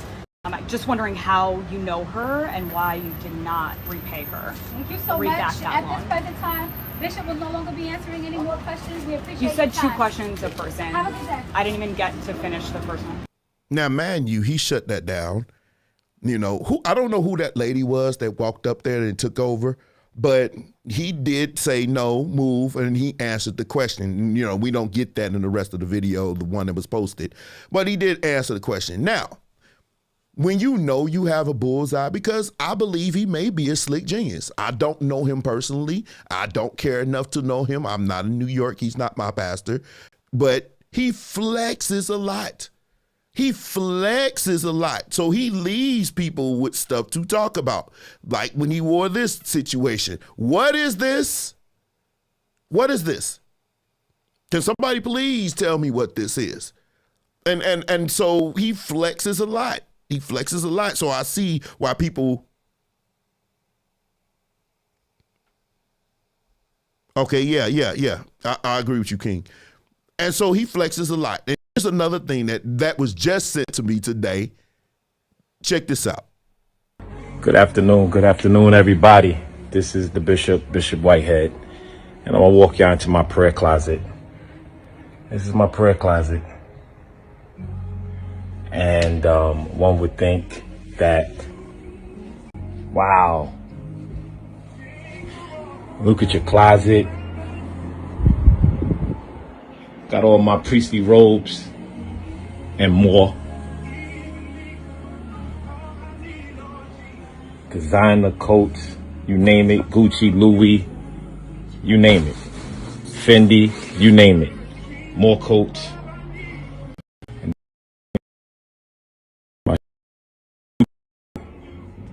Every year, designer wear for days. But I didn't come on to talk about designer wear or wealth. Yeah, you can see he does like clout. That's his prayer closet. He did that on purpose. He does do a lot of stuff like bragging. So Larry Reed in that regard was right. He talked about money. I got this and I got that. I got this and I got that. And I got this and I got that. And I got this and I got that. It doesn't change the fact that the only thing we know until something else comes out, that he got robbed, he had a gun placed on his children's face or his little 8-month-old daughter's face, and you guys made a ridicule. You took it too far when you laid on the ground. I would have flamed you up too. In fact, I don't think I would have flamed you up. We go in the same circles. I would have just pulled up. You go to the same places. You go to the Stellas. You go where all these people are, where all the gospel artists are. You know somebody I play for. So a couple of people actually. So we would have crossed paths. And when we did, I would have had some words for you. Now, I would have waited until then. I'm very patient on that. I would have waited. But I just think it was just too much. But then you got flamed up and then you couldn't let it go. But it led to a whole lot of conversation that brings me to this. Because people said he's living a lifestyle because they talked about his backdrops and everything. And it led to conversations about pastors and preachers being paid. And so that led me to this really quickly. Should pastors be paid? They would say, should pastors be paid? Started the conversation. I'm so glad they got off of musicians for a change because they always talking about musicians getting paid. But they talk about him and should he be paid? Now, I don't believe he's making money. He said he's not on salary from his church. He makes his money doing other things. What it is he does, I don't know. And I'm not going to dig because it's not my business. That's when you're doing too much. It's not your biz to go and try to find out what he's doing. It's not you. You don't live there. I mean, I know some of us, we got work to do or whatever, but you're not News Syndicate. I mean, you just got to draw a balance. I don't think I would be sitting up here digging in people's personal life like that. I agree with you in that regard. But he does show, and I agree with you, Scylla, he does show off a lot. But is he supposed, now, should pastors, now let me ask you, yes or no, should pastors receive a salary from the church? And if they are receiving a salary from the church, is it okay that they live lavishly? Me personally, if you built the church and everything else, why wouldn't you take a salary? Why wouldn't you? You built it. If this is what you do, I know for a fact these preachers go through a lot to put these, the ones that you really think. You think T.D. Jakes just sits at home and watches video games and plays with his wife or whatever? You really think he does that, or does he take the time out to put these messages together? Do you think some of these preachers, a lot of them are not going at home? They visiting your people in the hospital. They going all these other places. I got a Charlie horse. Let me spread out. Yeah, I'm old. But yeah, do you think these people actually do that? I believe that they should. If they are dedicating their lives to ministry, why shouldn't they be taken care of? And if they have a big ministry that they built up, why shouldn't he? I don't understand that. I can see, now you looking at him, you said, well, he got backdrop in his church. So you basically, what you basically saying is he built up his money. He did all of that he should take all his money to put this church up. Now, he did say they own that whole block, so they might be in the process of building. Do we know that for a fact? I don't know. I'm not going to dig it up. I'm pretty sure some people will. But should he be paid? I don't think he should be using his money to build that thing up. It's because it's just a building. Because y'all feel like eating LEDs and all that other stuff. Yeah, that's what y'all do. But I wouldn't pay. I never heard of Genesis. I never heard of her. And after the way she acted on there, I don't think I ever want to hear her. I've never heard Larry Reed preach, and he's entertaining, but I would never listen to him preach. I don't even think I could take him preaching because the sus bus would be pulled up out front. And I definitely would not want to hear him say, which bring me back to this point. Nobody's, oh, don't get ahead of yourself, Derek. You're going to cover that later. Okay, I'm listening to you. No, preachers should be taken care of. Even the Bible speaks about it. Even though Paul didn't take it, but he said, I have a right to. I live by the gospel. I'm putting my life on the line. Why wouldn't I want to receive and live off of what I'm doing?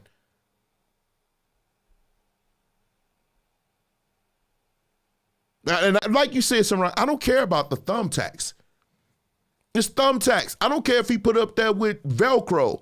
They up there. That's not his fault to put his own money to that. And that's because that's what you do. That's what you do. That's not for him. That's not, because if here's my thing. If he the kind of pastor care more about his members, for his members, than the looks, then that doesn't matter to me. That's the most important thing to me. So pastors, yeah, absolutely, pastors should get paid. I believe they should have a salary. And I believe that the people who are in charge of the money or whatever, they should decide what salary is fair. They decide that, not us. They decide, the people that you've entrusted to handle the finances decide. Now, if this pastor was the one that built it from the ground up, why wouldn't he want to make money off of it? He built it from the ground. He the one that started it. He the one that founded it. He the one that put in the work. He the one that sacrificed. Why wouldn't he live off of it? If it blew up and it actually became something huge, why wouldn't he benefit?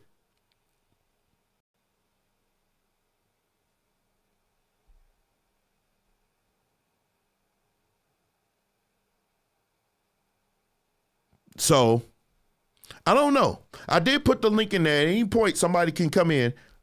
I did put the link in there. So if you want to join in, the link is there. But I'm trying to make this make sense before we get to the sex stuff, because it's coming right now.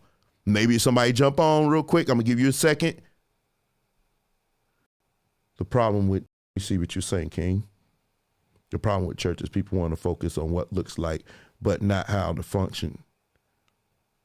Functional idiots, okay? Why put makeup on a pig? It's still a pig, right? Absolutely right. And I feel like he said in one interview that he believes in, because they were really grilling him in that why would you even do that? You didn't even need to do a press conference. But I know why he did it, because they started immediately because of this. They started lighting him up. That comes with the territory. You can't want the publicity. This is what you really wanted. But you know, the news media, especially when they dealing with you, they want to tear you down. So they're not going to look for the good that you do. They're going to try to look for the dirt, because the dirt is what sells, not the good that you do in the community. They don't care that you doing classes for real estate and teaching people how to do their money. They don't care about that. They don't care that you give money for Christmas and Thanksgiving. They don't care about that. But he was a scammer. Oh, we do care about that. We don't care how long ago it was. He did it, and now we're going to get on and we're going to keep running that. We'll keep running that. Same thing they do. It's the playbook, the Trayvon Martin playbook, the Michael Brown playbook, it's the George Floyd playbook. It only works on you. And we should not be playing a part in that part. I don't care. I'm not going to dig it up. If it come out and be like, oh man, that's messed up. And then you would tell people, hey, watch out for him because he play games. But it's a community thing. You don't put it on air for everybody to see, because eventually your stuff gonna come out too. And the same grace that you didn't extend to someone else, don't expect people to give it to you. That's what it is. That's what it is. So Larry Reed, let it go, bro. Let it go. No more posts about Whitehead. Let it go, bro. Because you exhibiting some real sus behavior while you keep going, and let it go, bro. It's been a week. Let it go. Let it go. Let it go. Let it go. I wish I had that. I think I'm going to need that one. I really think I'm going to need one. But anyway, move on. Topic week. I'm waited this long. We only going to be on like, we're going to get on here 15 minutes. Let's see if we can do it in 15. But I was going to jump on, but okay, that's fine. I'll just continue, Sam. Let's talk about this sex thing, y'all. And I got my notes. Because it's going to get wild. It's going to get wild, y'all. Are y'all comfortable having this conversation? If you are, just type ready. If you're not comfortable, I think you need to log off. But let me see. Just type ready if you're comfortable having this conversation, because it's going to get deep. Then no pause. I want to see somebody ready. Okay. Man, all the girls said ready. The fellas are running. Okay, there's a couple. Okay, Stephen, Samurai. All right. Now let's pray first. Dear Heavenly Father, in the name of Jesus, let this be edifying. And let everybody walk away from this knowing something that they didn't know before, and open up our minds and understanding. No judgment or anything here in Jesus' name. Amen. All right. I had to make sure we do that prayer because this would get really, really wild, because there is a lot of sex in our church. We don't want to talk about it, but sex is being had. It's been had. We talked about time in volume 1. We touched on it, the hookup culture in church. So we already know it happens. But a lot of us don't know. We gonna dig into all of this right now. So the issue about sex, I think one of the greatest things that God actually created for humans is sex, and he made it enjoyable. We know it's for procreation. We know that's the basic function. If we break humans down to their basic function, it's part of it. It's eating, breathing, sleeping, defecating, urinating, and sex. We know that. You're going to do those things. To me, sexual desire is just as natural as hunger. It's just as natural. And in church, we're taught to just, which is kind of hypocritical, we ignore and just throw away our sexual urges, but we go down in the basement and eat up everything under the sun. So we forget the gluttony part, but don't have sex before you marry. So I'm understanding, why is sex such a thing? Why is it that we need it so much? Is it because we've been doing it?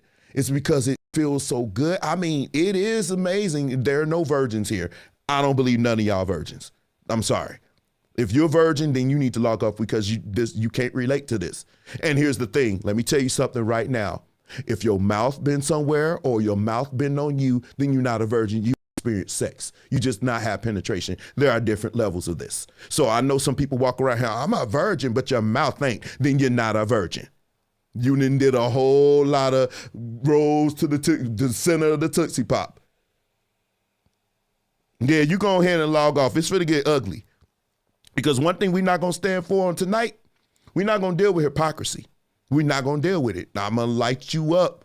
We're not doing it. We're going to talk about this stuff. But it is very, very addictive.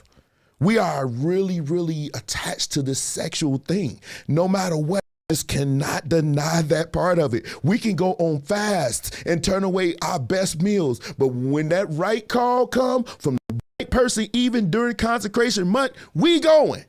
Something is up with that. Something is up with that. And being as though that's the one desire that it has not been no education, really no education on the fast sometimes, but still the sex part, we avoid this like the plague. There has been I've been in church for over 40 years and have not really had a discussion like we're going to have tonight in church. Is the church a place for it? Is the church a place for sex talk? Let me ask you that. Yes or no? Should we have these talks in church? Basically to our young people. We're older, we know what the heck we doing by now. But some of these young people, they don't know what the falcon they doing. They just out here just doing everything. Is the church a good place to have these kind of conversations? It needs to be. Yes. Okay, I agree with you. So, here, let me ask you this question. Somebody posted this. It was a sex joke, and it was kind of crazy. The older generation, they could be kind of mean, right? Y'all know some of the older generation. I mean, not the Generation X. We talking about the baby boomers and above. And some of Generation X is even kind of snotty now. But somebody left this post, and I thought it was funny talking about sex. Right? It said, so husbands, have sex with your wives before they come to church. Tired of dealing with their attitudes. This was kind of funny, but we all know this is true. A lot of men are not touching their wives.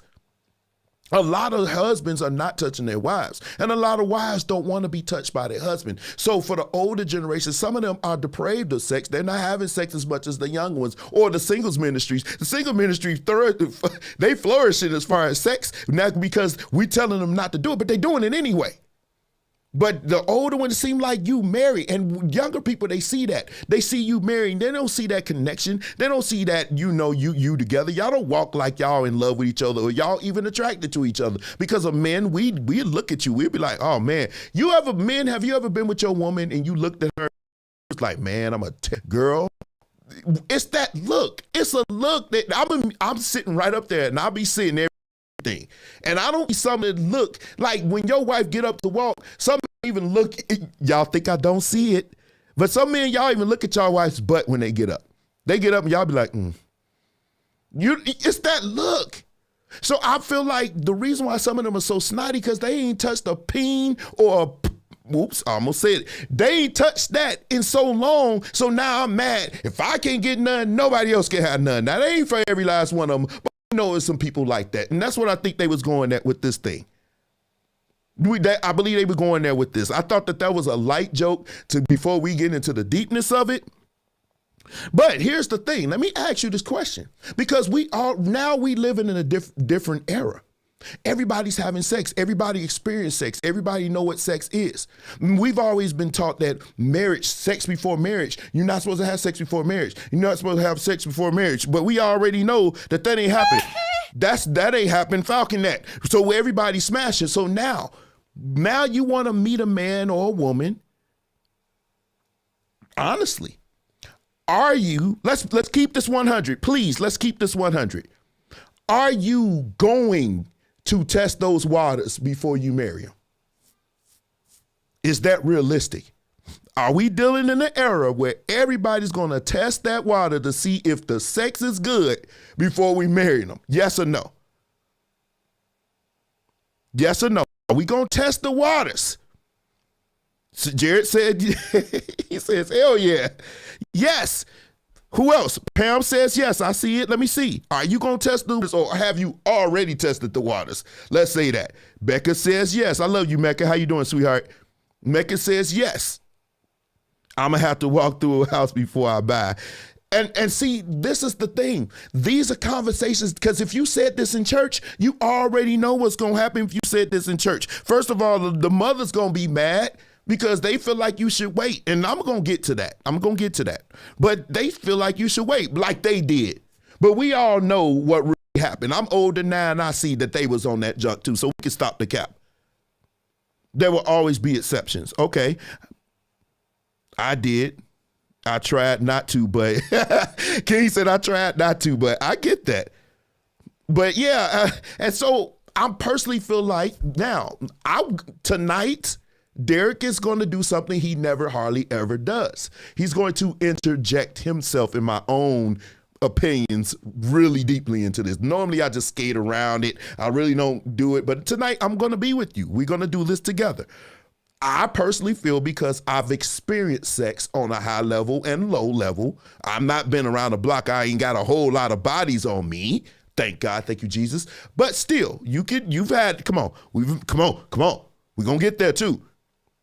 So having said that, the way I am, I just can't see myself being with somebody I'm not sexually in tune with. So I would lean towards trying it, because it's just so many different things. And I would be like, God, just extend that grace. I'm going to be honest with you. I'm going to keep it 100, because I want to make sure that the guys is gushing. I want to make sure that we are a perfect fit, because we know sexual compatibility, that could be an issue. That could be an issue in the marriage. Whether we want to admit it or not, we are in a different era because people have had sex before you. See, back in the day, they were so there's no experience there. So you were there first and possibly there only. They were strict with that. Those are traditions that, some people want to get rid of, right? But now we're not in that tradition anymore. Everybody's having sex. So now that you're having sex, you've experienced sex, and most of us have probably experienced good sex. You want to know that you are with somebody that you feel good about. You want to feel like when you had it, you laying there like, see, we prayed before this, but you're going to pray that you survived. That's the kind of sex that you want with your wife or your husband. So I'm asking, yes, to me, yes, you want to try it out. But is this the reality? Yes or no? Do we need to accept this as the reality as dealing with sex? Are the days of telling people to wait for marriage, are those days gone? Are those days gone? Because to me, I don't think those days existed for a while now. I think those days are long gone. Everybody's testing the waters before. They want want that. You don't even purchase a car like that. Because for men, to be honest with you, if you can get you a woman that turns your life upside down, that got that Super Soaker 3000, you definitely gonna be like, oh, no. You off the market, let's go. For real. That's one of the things. Sexual intimacy from everybody. See, I'm not married, so I ask married people. Sexual intimacy is very, very important in their marriage while they're able to do it. Now, people that are 80 years old, well, I know some 80-year-old men still out here yanking and banging, but nevertheless, when you get older, it does return, the relationship dynamic changes as far as I understand. But for the people that I asked, because I don't know, I don't do that. That's not how I operate. I'm not a woman. I ask women questions when I bring it to you. I'm a man.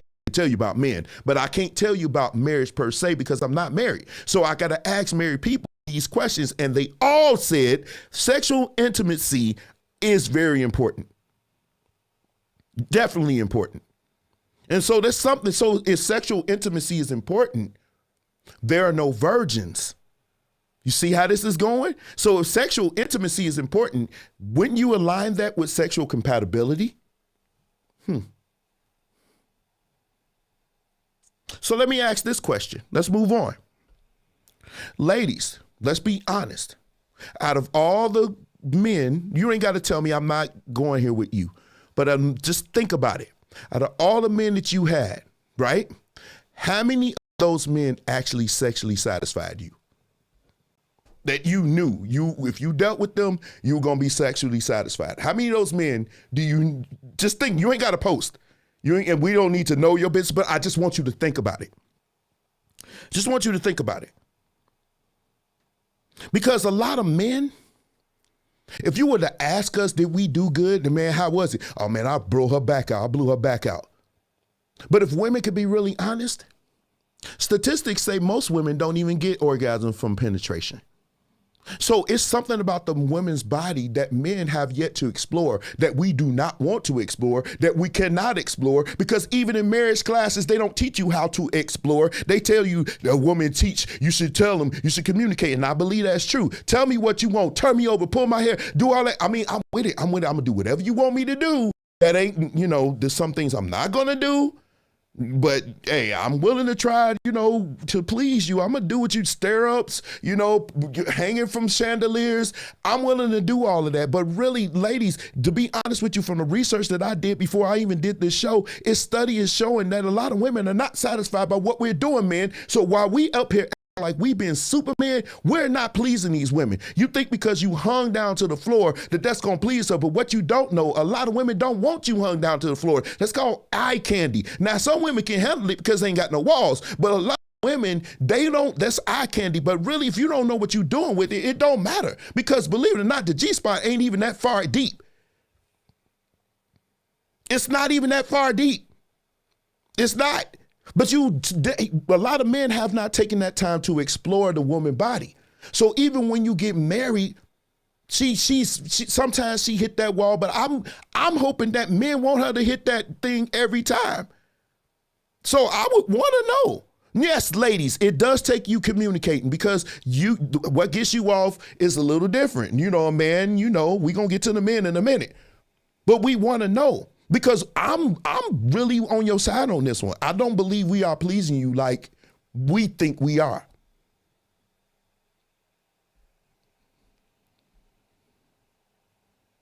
Yeah, okay, let me see what you're saying. Yeah, we getting deep tonight. I believe you have to have a healthy conversation prior to marriage about what you like. I believe that's true.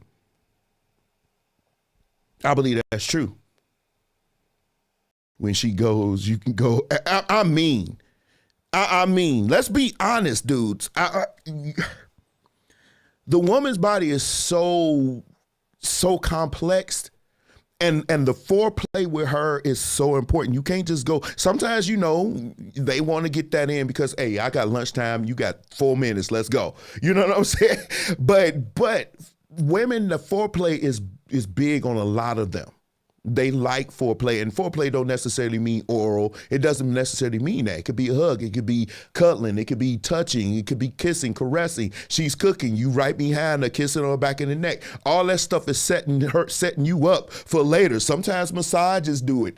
You know, sometimes massage, you could just be rubbing on their leg and rubbing on that leg just right at a certain point will set her off. You got to know these things. But ladies, sometimes we do need your help.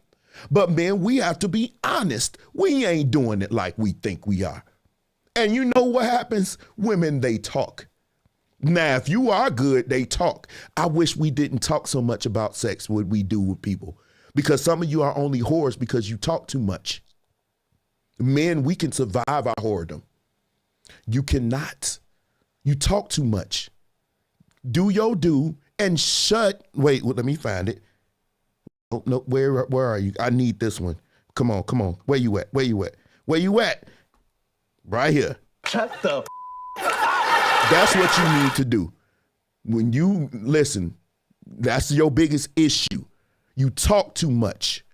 If you kept your stuff down and you were very conscientious about who you slept with, nobody would even know your business. But you talk too much.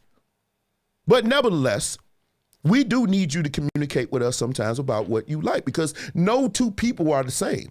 What one woman like, another one doesn't. Now, I would hope that this would just be your wife and that you understand. But we're not talking to people who haven't been down this block. I'm thinking I've established that everybody here on this line has had sex with at least one man in their life.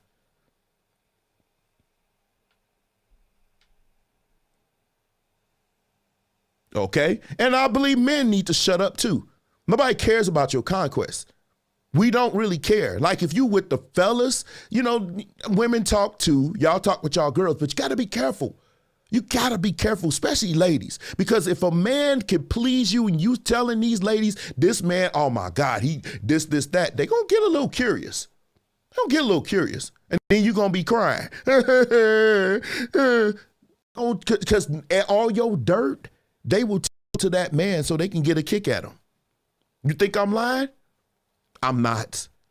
I'm not gonna put nobody out here. I never do that. But just know this. I'm not lying. The stuff that you tell your friends, they come back and they tell your dude because they want that piece of what you just said. So a lot of backs get blown out. I never knew what that means. Somebody please put in the comment section what that means. Somebody please put in the comment section what that means when a man blows your back out. Because I've even said it in jokingly, but I don't even know what that means. Somebody please tell me what that means. Ladies, I don't really want the ladies to speak on this. What does that mean when they say they blow your back out? And this is the part that y'all need to be sharing because we finna get in there. Y'all need to be sharing this live right now. But I want to know what blowing your back out means. You know what that means. No, Miss Lynn, I want to hear it from a lady. What does that mean? Because I think I know what it means, but I want you, listen, we ain't doing that tonight. I want you guys to tell me. Tell me what that means. Tell me what that means. So let me ask, let's move on while y'all typing that. So let me ask the ladies, since we talked about penis size, now I mentioned that penis size really doesn't matter to a lot of ladies, to your husband or whatever, whoever you decide to be with, right? But let me ask you this. Be honest, ladies. Does it really matter to you? Because I see y'all like the gray jogging pants. Does it really matter? Because I'm pretty sure if you had a horse hung, you probably wouldn't be able to, it's going to rip you to shreds. I'm just saying. And if you were really to be honest, our performance, is it really what you want? We don't always know as men. We need to hear it because, wait, let me see what you say. I'm sorry. Well, I mean, I'm not necessarily talking about that. I'm talking about like like y'all like to look at them dang on logs. Y'all look at them. Unfortunately, porn has messed up a lot of minds. Let's not get this thing twisted. We know ladies watch porn just like men. And we talking to church people too. I know what I'm doing. But we know y'all watch porn. Those men hung down all the way down from the moon. Y'all be like, oh man, nah, we not doing that. But we know it does. We know that matters. You know, you can't be a pencil. But what I'm saying is, does it matter that much? Like the average male, is it satisfying for you? That's what I'm saying. Now let's get on the ladies.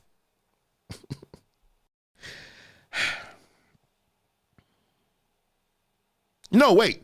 I want to touch on something. I don't want to get ahead of myself. It's something, I hope this works.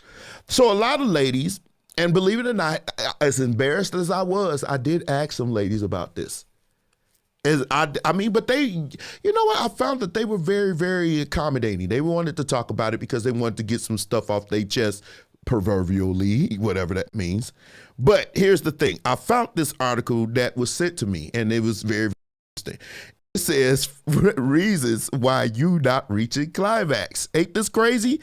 I did say we're going to go here today. So here we go. Let's just talk. Let's touch on the reason ones. Y'all can tell me if y'all believe it or not, or if it's cap. Okay. Number one, it says you have high anxiety.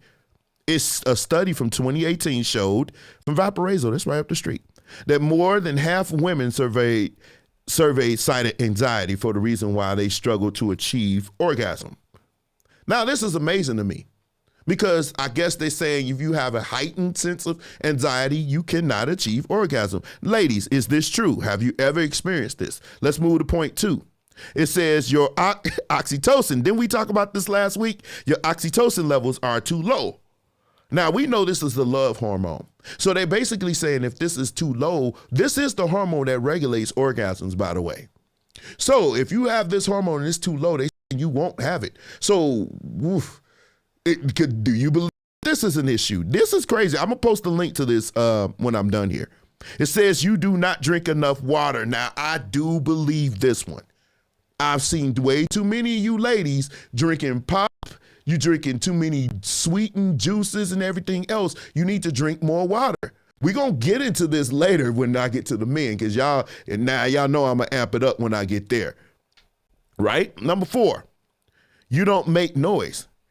Let me be clear here. And let me move this out the way so you can be clear. Let me move for a second. I need you to make noise. I want you screaming. I want you hollering. But I know I got to give you something to scream about. But I mean, listen. Now, I know some of y'all use cuss words and all that. I won't judge you. But men, we do like when you talk. And it makes us work a little bit more. Why am I doing my hair like that? I'm not doing it right. But you get what I'm saying, right? Talking does help, and it helps you. Being just laying there like a stiff board, that don't work. It don't work for you. It don't work for us. Now, let me ask you a question, ladies. Do you like when men are vocal? Do you like when men are vocal? Let me ask that.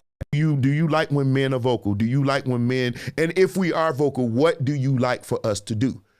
Because we could be vocal, but what do you like for us to do? That's what I want to know. What do you like? Do you want us to talk rough and dirty to you? Do you want us to just, tell us. The men are watching. We're listening. See, this is what I'm saying. I'm not just going to come down on you or whatever. I give you good information, what the data says. But I'm asking you. The floor is yours right now. I want to know. I wish my friend Trina was on here because this is the kind of conversation that she would want.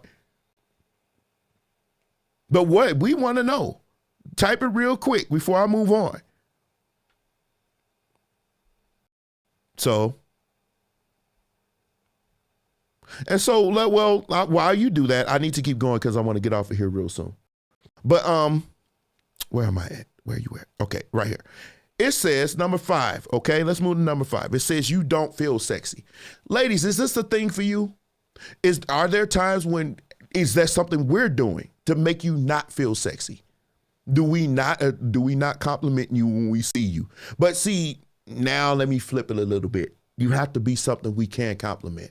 This is why I say I don't fit. I kind of changed from that. I just say fat. Fat means physically attractive to me. It's because some men may want you real skinny and some men may want you to have some meat on the bone. I don't mind, especially if it's proportionate. I don't mind it. I don't really want a super scrawny chick like that. I don't care. That's bones to me. No, I don't want that. I want some little meat. But are we doing something to kind of you feel like you don't feel sexy? And I know a lot of times that can hinder your performance in bed because you don't feel free.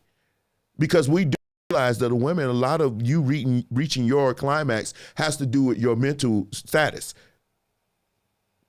Moans and groans and cuss a little too. Okay, Susan. You a wild one. I got it. Groans and groans. Oh, Pam. Wow. But no, let's answer that question. Is there times when men don't make you feel sexy? Where that's keeping you from reaching your climax? Do you believe that that's an issue? We're not going to touch on all of them, but we're going to touch on some of them. Okay, let's keep going. You're afraid to lose control. Now, this one I believe. Because you're scared that if you lose control, you're going to mess up my bed. We don't care about all that. There are even some men, y'all gonna laugh, but there are some men that keep towels. Like you gonna have a husband and he's gonna keep towels because he knows what's getting ready to happen. So he gonna put towels up under there. And some men just don't care. They say, hey, I'll just go buy some new sheets. It's okay. So are you scared to lose control? You scared to lose control because you thinking it's going to turn them off? Believe it or not, we're very, very accepting. I believe your husband will be very accepting to that.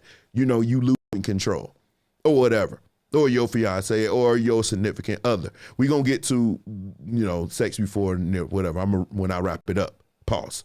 Wow, that's a super pause. Should I even do it? I might have to on that one. Let me get to it real quick. All right, there it is. But no, are you afraid to lose control, ladies? Is that a thing for you? That's something. Now, we don't even need to go on this one. You're in pain. Okay, we don't even need to. Who wants to have sex when you're in pain? I mean, we know you don't want to have sex. Now, here we getting down to it. Make those things called washing machines. Right, they make those things exactly, Jeremy. Let me go ahead and highlight that. They make washing machines on purpose. I don't care if you lose control. I don't care if you lose control. I want it because it's gonna gear me up to even work even. Pause, but not really. We're not talking about that. So it's no pause all night. So it's gonna make me work even harder. Yeah. So I mess them sheets up. That's why you listen. If you a geyser, we know what we doing. We prepared for it. Don't worry about all that. Now, ladies, I'm not gonna ask you do it, but I will say this: a lot of the reasons why some of you ladies not reaching your climactic. I'm trying to be politically correct in that one. But the reason why you're not reaching because you don't know your own bodies. You haven't explored it. And I know in the church they teach you not to do this, but you know, let's be real, doing it anyway. But the ones that haven't, how can you teach a man what you want when you don't even know your own body? You don't know your own body. How can you tell them? So we just winging it. And a lot of times, let me move this out the way. No, I'm going to keep it up. A lot of times, we don't know what you want. We try our best to try to give you what you want. I mean, some of y'all don't like it. Some women like us to bite. Some people like us to nibble on your nipples. Some women like us to do a whole lot of stuff. They don't want they want us to lick. They don't want us to lick. They want us to slurp. We don't know what you want from us because you didn't explore your own body. And so we're not dealing with virgins here. The virgins have left the building. So if you are here, you mean you're not a virgin. So we are preparing you for your husband right now because we don't know. Got to shoot for the guys at the show. Oh, Rashad is here. What's up, man? Yeah, I know that's right. I know that's right. I know most men will feel that. You want your wife to hit that part where you just like, oh, yeah, it make you be like, oh, yeah, this something is happening here. I like that. But I feel like a lot of women don't know their bodies. So it's impossible for us to know your body if you don't know it. And some of the women even say they do it. Here we go. You don't have enough lubrication. I'm going to have to move off of this for a second so you can see me.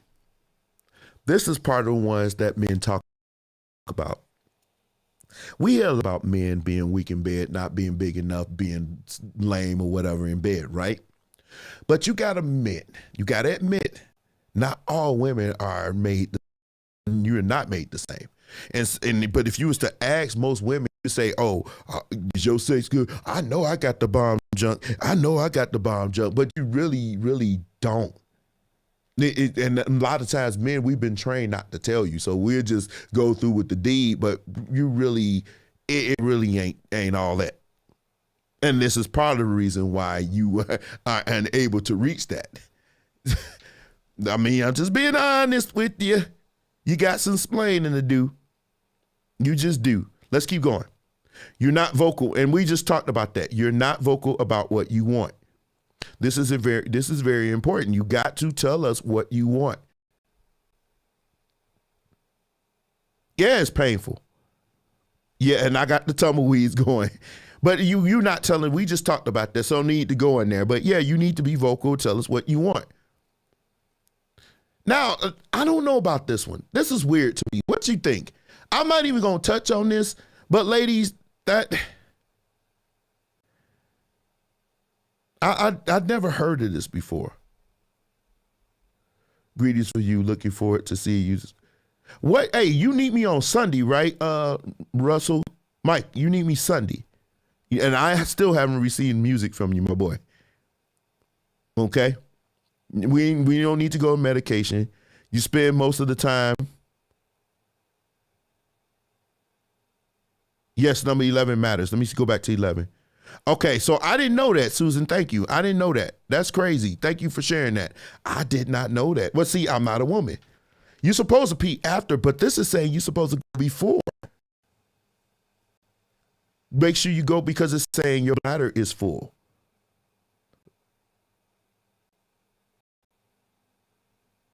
Discomfort for, yeah, it can be distracting. Okay, Scylla, thank you. I didn't know that. See, this is why I'm glad you're schooling me.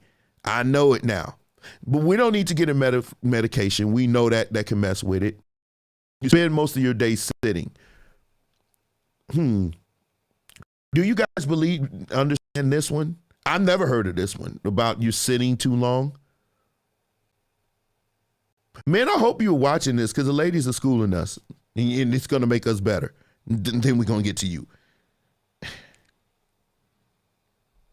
And then we're almost done.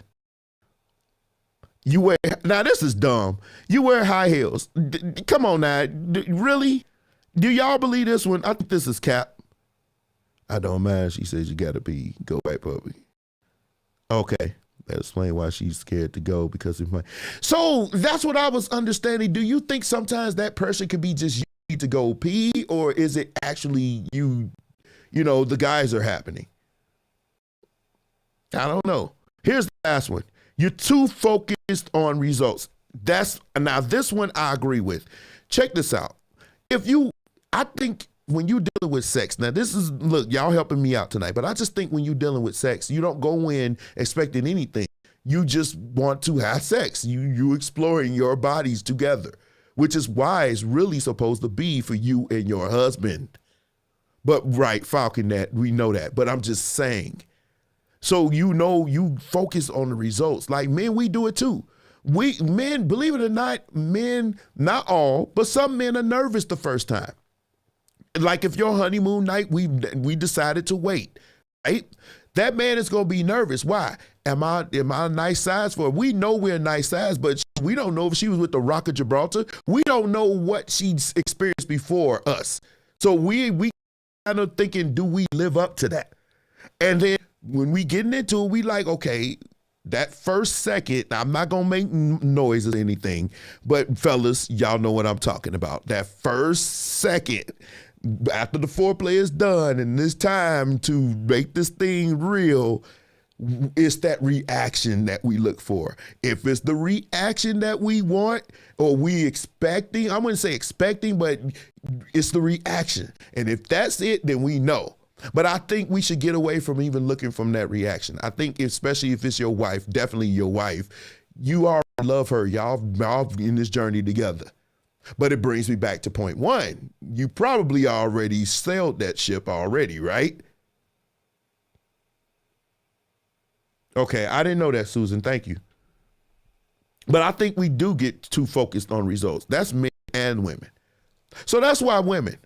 I'm glad you sent that to me. I hope she watches this. I'm glad you sent that to me. Now let's get to the men. I don't need an article for men because I kind of know this part. Is sex good for men? Like I said before, we've already covered this part. That really, and a lot of women blame us for but it's not all our fault. Some of y'all just, this is your reality. You're not made that way. Because if God can make men with micro penises, guess what? Can make some women out here with some issues. That's why they make KY and they make some people even use oils and blessed oils and whatever, the olive oils or whatever, lubrication. We know that. But a lot of women, if you was asked a woman and say, oh man, my junk is good, baby, sweetheart, not all the time. So men, we have issues too. Now, make no mistake about it. A man gonna get his one way or another. We're not the same. But men fake it too, ladies, just so you know. We fake it too. We fake it too, just so y'all know. I know this is kind of deep, but check this out. We already talked about that, but sometimes y'all don't say nothing and we get bored. We get bored, so we want this thing to be over. Can you imagine on your honeymoon, you with your wife and you just like, oh, bro, I married some trash.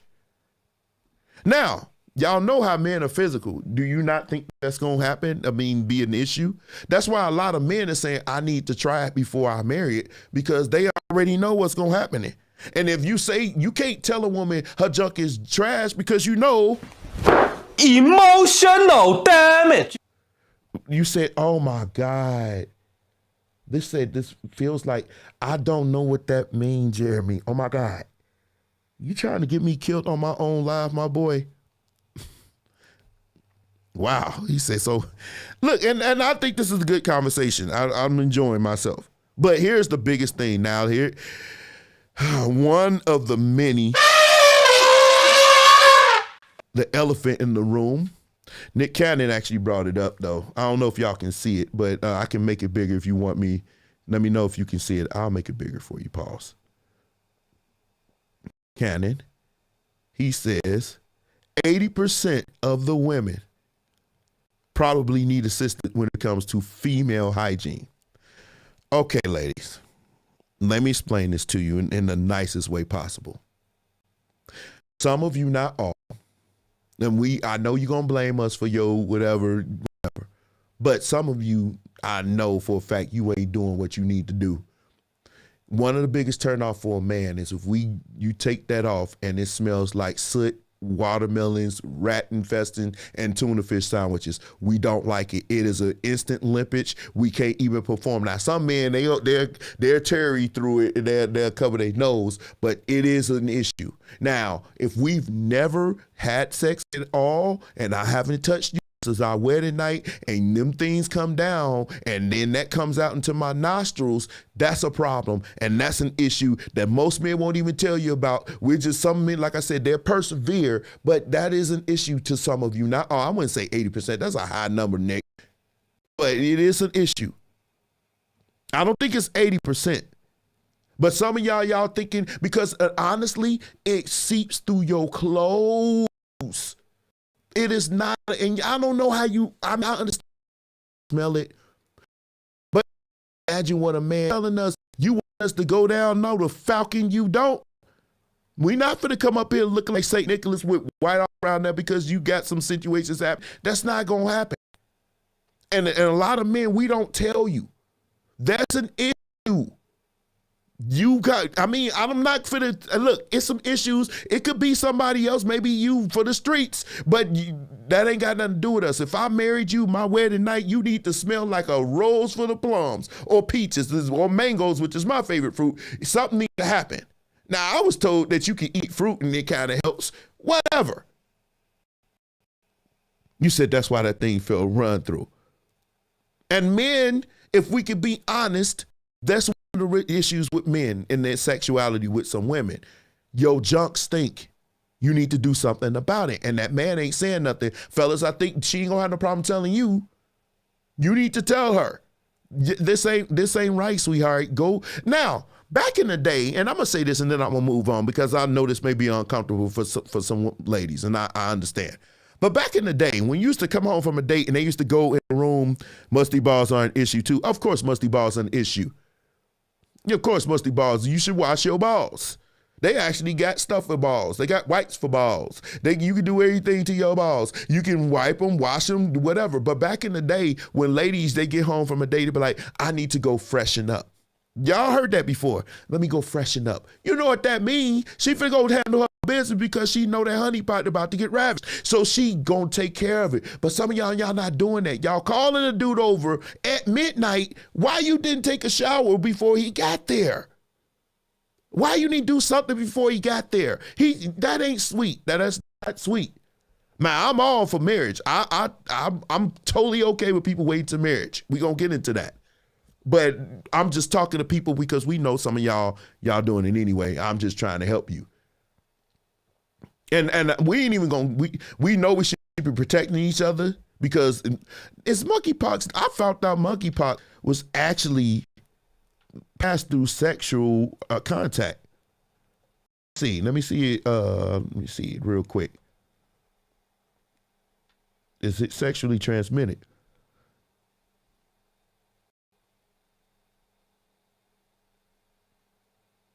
Yeah, it is. Oh, it is. It's not sexually transmitted, but it can be. It can be. Wow. That's crazy. Now I don't want that monkeypox. I hope I never see none of y'all get it. I heard that this weekend. That is crazy. And she said, as a nerd, I smell something. Yeah, I know some balls can be out here. Balls and be musties. But I'm just saying. But y'all have no problems talking about musty balls. But we know you out here smelling like Lake Michigan after a drought. So you need to do something about it. That's all I'm saying. That's all I'm saying. So now, last but not least, let's deal with another elephant in the room. There is homosexual and lesbians in the church, and they have issues too. They're having sex. Now, I'm not a homosexual and I'm not a lesbian, but there is something that they deal with too. They're having sex too. Now, my problem is this.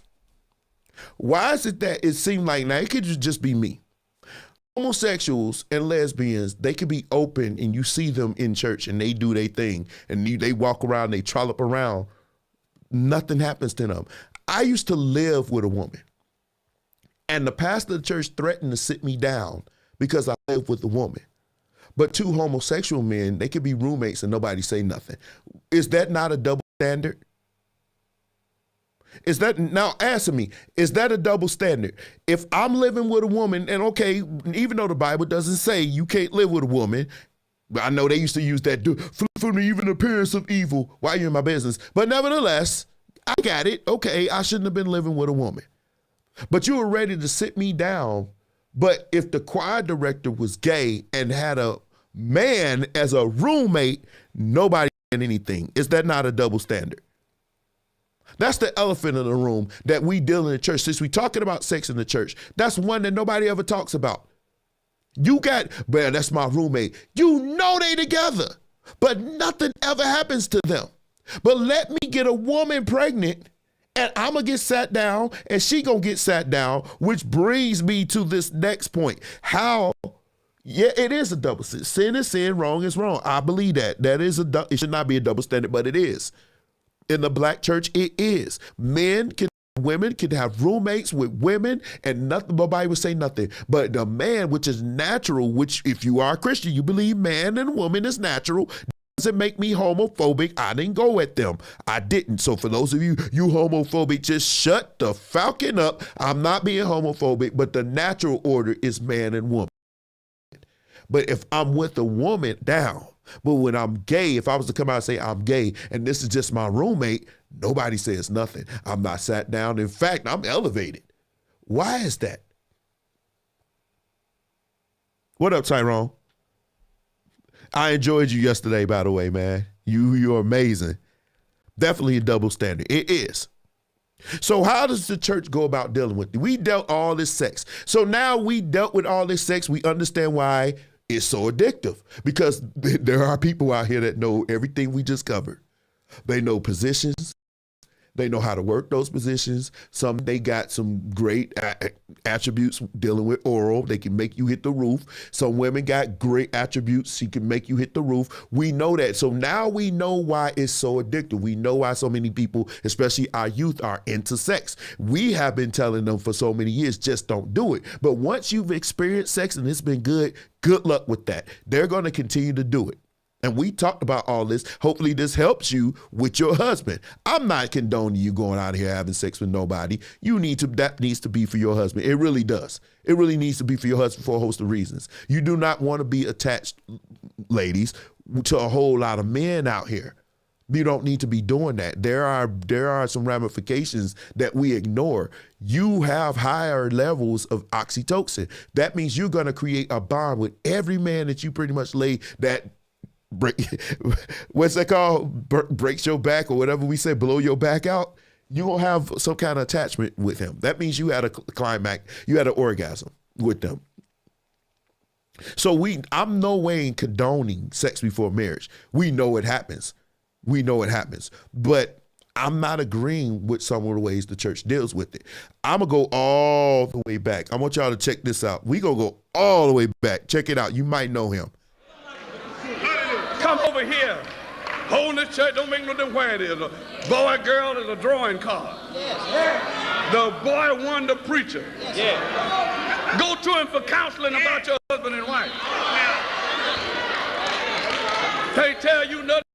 Yeah, and Moses, he went over the Red Sea, and God told him before he went over the Red Sea, he even got a groan. Nothing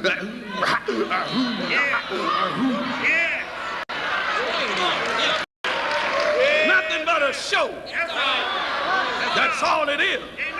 And you look at the church world, let's forget about those people that we know ain't saved, but they got a church, the devil's church. Forget it. These folk call themselves holy. With their split skirts and they behinds all tight and sticking out and all this devil paint on their face. You a lying lie.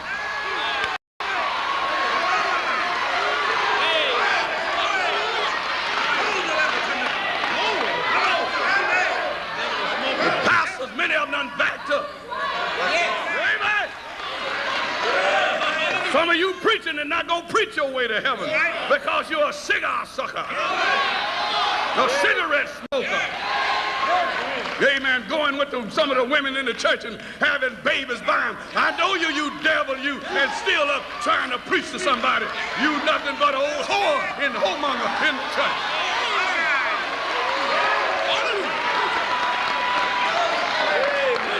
Well, whoremonger is in the Bible. I got to tell the people what it is.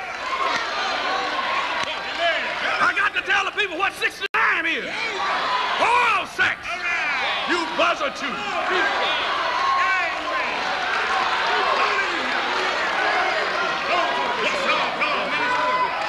Amen. Your head one way and his head another way.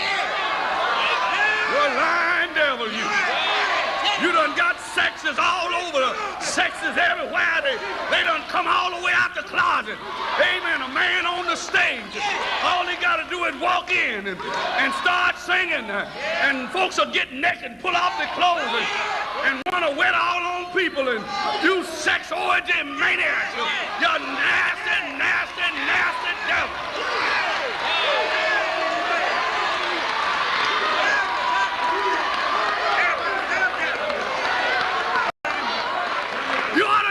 Your wife now take off them splits out of her dresses and walking down the aisle all sexy and switching and talking about shut up. Amen. And preach to your wife looking like a whore with that stuff on her. And that old people telling lie club with that woman looking like a whore. She dresses any kind of way, looked any kind of way, from her head down to her brass bust. They be sticking out sometime on each side. Her pants she wearing, all that stuff on from them chandeliers. I mean, she got gold beads and rings and chains. Honey, how come we men can't wear all them chains around our neck?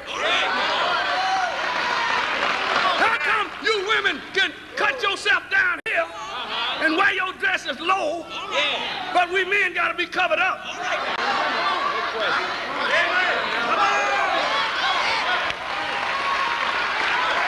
Well, you know. Okay, that was Bishop R.L. Mitchell, Old Landmark, Chicago. But it's not too far. He was really, really raunchy with it. I actually called that church. It was funny.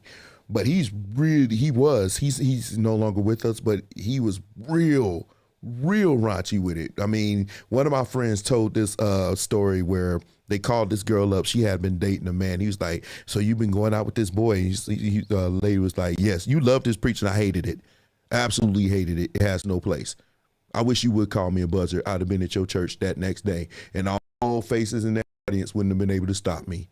I hate his preaching. It didn't make me feel encouraged. It actually made me feel low. And nowhere in the world you should be talking like that about people. You can preach your word and preach it, but just not the way you deliver it. Make you look real evil. And like people who didn't even know him on here saying he's mad. I absolutely despise this preacher. I really, really didn't. When we watched it was always for entertainment because we knew he was going to say something wild. And he did. You just heard some of it. But this is the way, even though we're not as extreme, but this is the way some churches deal with it. Some churches, they sit you down, and most of the time it's really misogynistic because the lady gets to sit down the whole time, especially if she's pregnant. But the man, depending on his status in the church, he gets to still do his thing if he matters. Like some pastors, they be like, no, you sitting down the whole time too. But the girl sits down 9 months, you sit down 3 or 4 or 5. I think that's kind of fair, but we're going to get into that. But the one thing that made me really, really cringe is when you make a lady stand up in front of the church and apologize to these people for her getting pregnant. That's one of the things, or for being sexually active. See, now let's bring this thing to a close. This is the issue because there is so much fear about what's going to happen when these things come up. A girl that's sexually active, she's scared to go to the mothers or the women of the church, especially if her mother's really not present like that. Who does she talk to? She's sexually active. She's experienced sex. Now I'm having this longing. Sex is like drugs, believe it or not, especially if it's good. You're going to want to do it and do it and do it and do it and do it and do it again. And where are the ladies that not going to condemn her, not make her stand in front of the church and say, I sin, a whole bunch of old ninnies. They probably ain't seen a penis in 14 years, even though they're married, but their husband's penis has seen a lot of action, but we ain't going to go there today. But now you got to get up in front of the church and apologize to them for a sin that you did with somebody that they probably don't even know. And even if they did, you did it in private. Why do you have to apologize in public? Now, if you're pregnant, I can see why, because everybody can see, but that's not their business. Are they physically going to take care of your baby? No. So does that actually work? Did it work? Yes or no? When they used to make you sit down or when you used to apologize in front of everybody, I knew for a fact a lot of them people sat down was still smashing, even though they were sat down. So it became just sitting down. And what happens is you run the youth, because most of the young people, the ones they do that too. I've seen people in their 30s and stuff have babies and they celebrate it. But the young ones, the young 16, 17, even 18-year-old women, they get excoriated and castigated and they get shunned, and you might as well sit there with the A or the S on their chest saying sex or whatever, because now they're looked at in shame. Oh, shame. And I think that's counterproductive. Now, what are you to do? You can't just have them all around. I understand your pain and something you have to do, but I'm just saying, does it really work? Does the sit down really work? I don't think it does. Unless, of course, they have something to lose. Like if I'm not involved in ministry and I'm not doing nothing anyway, or I'm on a praise team and I get pregnant, what I care, I'm not being paid. It's not no money coming out of my pocket. Then what is it? So what is it?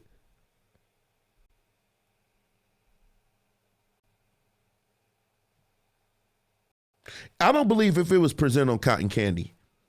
I don't believe so. I believe there are ways you can deliver hard messages without it being. I mean, some people you're going to agree with you, But really, I believe a lot of people that wasn't members of his church didn't really care him too much. Not that way, because he calling people buzzers, you nasty, dirty devil. Oh no, you can speak a whole lot of truth after that. I'm still not gonna hear you. I'm just not. But I just believe that when you dealing with sex, is such a very, very potentially explosive conversation. I believe it needs to be handled delicately. Oh, I can't get that word out. It's late in the evening. So what do I think needs to happen? I always bring this thing to a close. This is a tough one for me, y'all, because we've been doing this for so long. I mean, we all know somebody that's been pregnant and wasn't married. Meanwhile, our families are suffering because we have children being born without fathers in the home. We all enjoy sex. I know we enjoy sex. But, and present party included, we need to be more conscientious of what we're doing here. Sex is supposed to be something that's supposed to be enjoyed between husband and wife. We understand that. Now, we can have conversations about this. I'm pretty sure some of my friends from CRF, Church Folk Revolution, CFR, will come in here and be like, whatever. And yeah, we can have that discussion. I won't argue with you because I've watched your show. I know what you're about to say. But I think this is one of the traditions that you can't say F the religious system, because we know there are consequences for having sex with somebody that's not your husband or wife.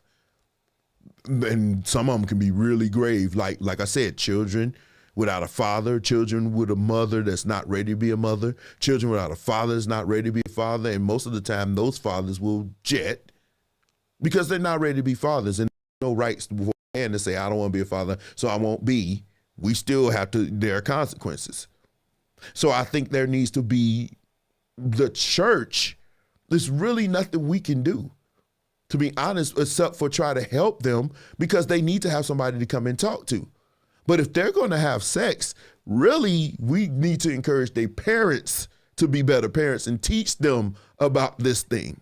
Because the church, we just getting what's left over. It's like school teachers. Teachers, like I work in education with younger children. We try to instill values and stuff with them. But if they go home to parents that's demonstrating something contrary to what they're learning in school, which one do you think they're going to gravitate to? So I think with the church, I don't believe sitting down is the answer. I definitely don't like apologizing to people.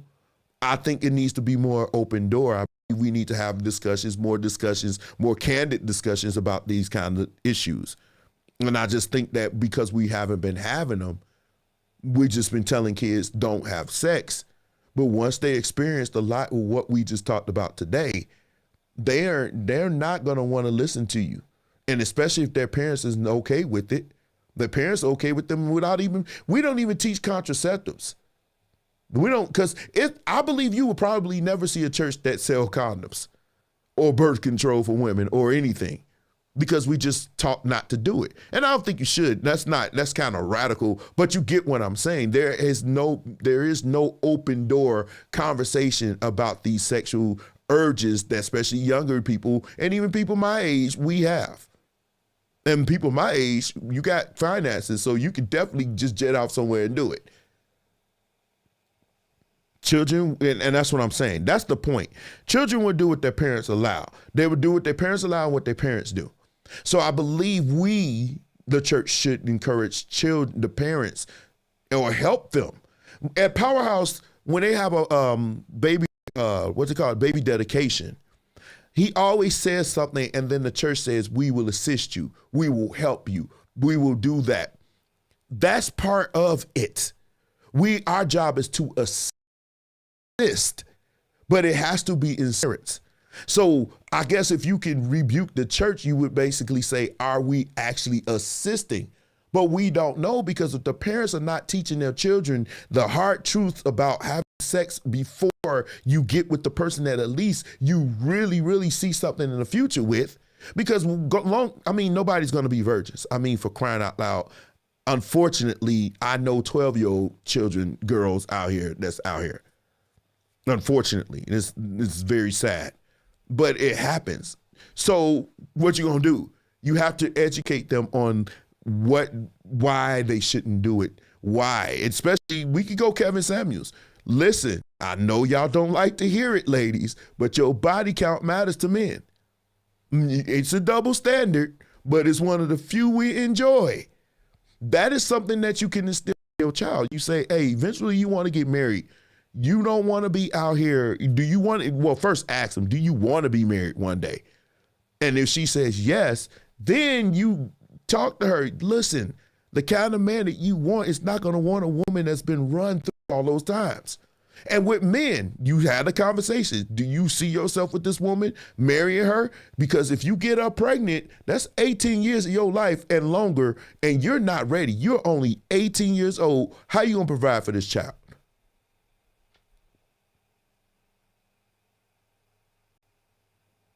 I agree. It's a very difficult conversation. I mean, I can't talk about the stuff that I deal with on a daily. And I was flabbergasted. I haven't spoken to their parents, and I probably won't because they trusted me. But I couldn't believe it. Children that young having these questions, man, this is real out here. And like I said, our job is to assist, church. Our job is to assist. I know we talked about some wild stuff. I'm hoping that's for your husband. I'm hoping that's for your wife. But we know you're gonna test the waters. I can't say anything about that. No, that's gonna happen. I'm a realist. But the pleasure parts, understanding your wife and understanding her parts and stuff that gets them going and everything, that discussion, I would hope that would be for somebody you can at least see as your wife. We got enough broken families out here. We got enough broken situations. I believe one of the reasons why we're so disconnected is because everybody just pretty much falconed everybody. So now we just here, just whatever. We just a huge falcon fest now. Now, don't get me wrong. I'm not judging you. You're going to do what you're going to do. This is a no judgment zone, but we are supposed to do better as a community, at least our younger ones. Good Lord. At least our young ones. So I hope this was a very interesting night. I just believe that the church, again, parents, you instill. Church assists. Parents instill. Church fortifies. Parents instills. The church is just an extension of what you've already done. But the church, at best, we need to be the example that the children are saying, because if the parents are teaching them not to have sex, and you could talk about the spiritual, some of y'all go as far as say there are, what they call that, soul ties and all that. I won't go that deep because you can't find a scripture that says it. But if that's what you teaching your child, you better be careful, because if they grow up and find out that you've been teaching them wrong, that's going to blow up in your face. These are not the same children. They don't take too well to information being sent to them that's wrong. But I believe you instill, parents, the church assists. And I believe if we can do that, then we will have a better understanding of sex. We do have better conversations about sex in church. We need to be just as wild as we were tonight. We need to be just as down and dirty as we are tonight, because these kids are having these conversations anyway. So they better have the conversations with people who actually do care about them before they lay down with a man that don't even want nothing but sex with them, because they feel that they love them, and they will be bonded to a man that does not want them for nothing else but that one time and that sex. Now, y'all adults, you're going to do what you're going to do, but I think that's very dangerous for young, impressionable children. 16, 17, 18, 19, you still relatively young. We shouldn't have 16, 17-year-old having babies and having sex like this, like they wild grown people. At least adults, we do our dirt, and we learned, some of us, to keep our mouth closed and just do it. But these young ones, they just out here, y'all. And we need to do a better job of being better examples. What do you mean by better example? Hello, have we met? I don't know you. You see where this is going. But if everybody having this, everybody know everybody business, is not a good look for these children. That's just my opinion. Y'all can tell me if I'm wrong. The village approach, absolutely. That's what I'm talking about. And I think whereas the church cannot bear the responsibility of what's happening sexually with our young people, but if we're not assisting the parents who need to be the example. So because now, let me get out here, and I'm going to leave. Ladies, if you out here acting like a strumpet and you have a boy or a girl, that's dangerous, because the young girl gonna think it's okay to be promiscuous, and the boy's gonna think it's okay to have many girls and not be with any of them. Not even think about it. I mean, we may love sex and we at least think about being with the person. These dudes not even thinking about it. Y'all saw that one video when he came and she showed up. He was just trying to have sex. That's us. Because we failed to teach them the ramifications of doing stuff like that. My daughter would have never gotten on a plane and gone and seen some man like that. Wouldn't have done it. I know that for a fact. My daughter, that if she raised in my home, she would not have done that. Why? She would have understood that by doing this, it's going to ruin her for. And then you haven't a conversation before you jump on a plane, you don't even know what's going to happen. She would have been better. And you can say that, well, you don't know that. No, you have to know that. You have to know that you're going to instill the right things. The Bible said, train up a child in the way that they should go. And when they old, they won't depart from it. So you have to believe that if you instill these values into these children, yeah, they're going to make some mistakes. They're going to make some judgment, some error in judgment. But you know there are limits to even their error in judgment. My mama didn't have to worry about me being a statistic and going to jail for shooting somebody. You see what I'm saying? Because she raised me different. Now, I called myself being a thug at one point, but it wasn't really that quick. It was quick. I was the quickest thug in the world.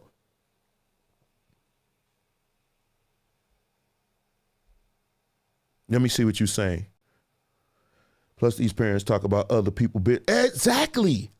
That goes to what I'm saying. The parent instill. When I was younger, if I got in a conversation, my mom was up in there, man, my mom would pop my soup coolers off. Man, my lips would be still sitting over there, and I'm looking like Fire Marshal Bill. Wait, let me see if I got it. I don't even think I got it. Nope, I don't got it. God dog it. Man, I used to have it. I used to have a Fire Marshal Bill. It was funny. But get what I'm saying, though. Let me show you.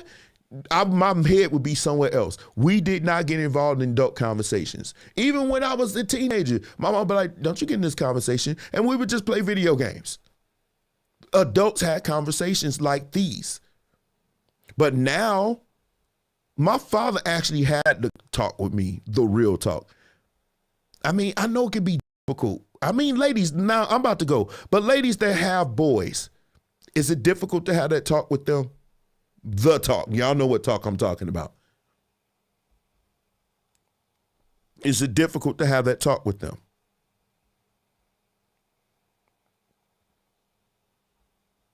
Yeah, I said soup coolers. I'm kind of showing my age with that one. Do you think parents, let me see. Do you think parents know when they children? Yes, they do. They do.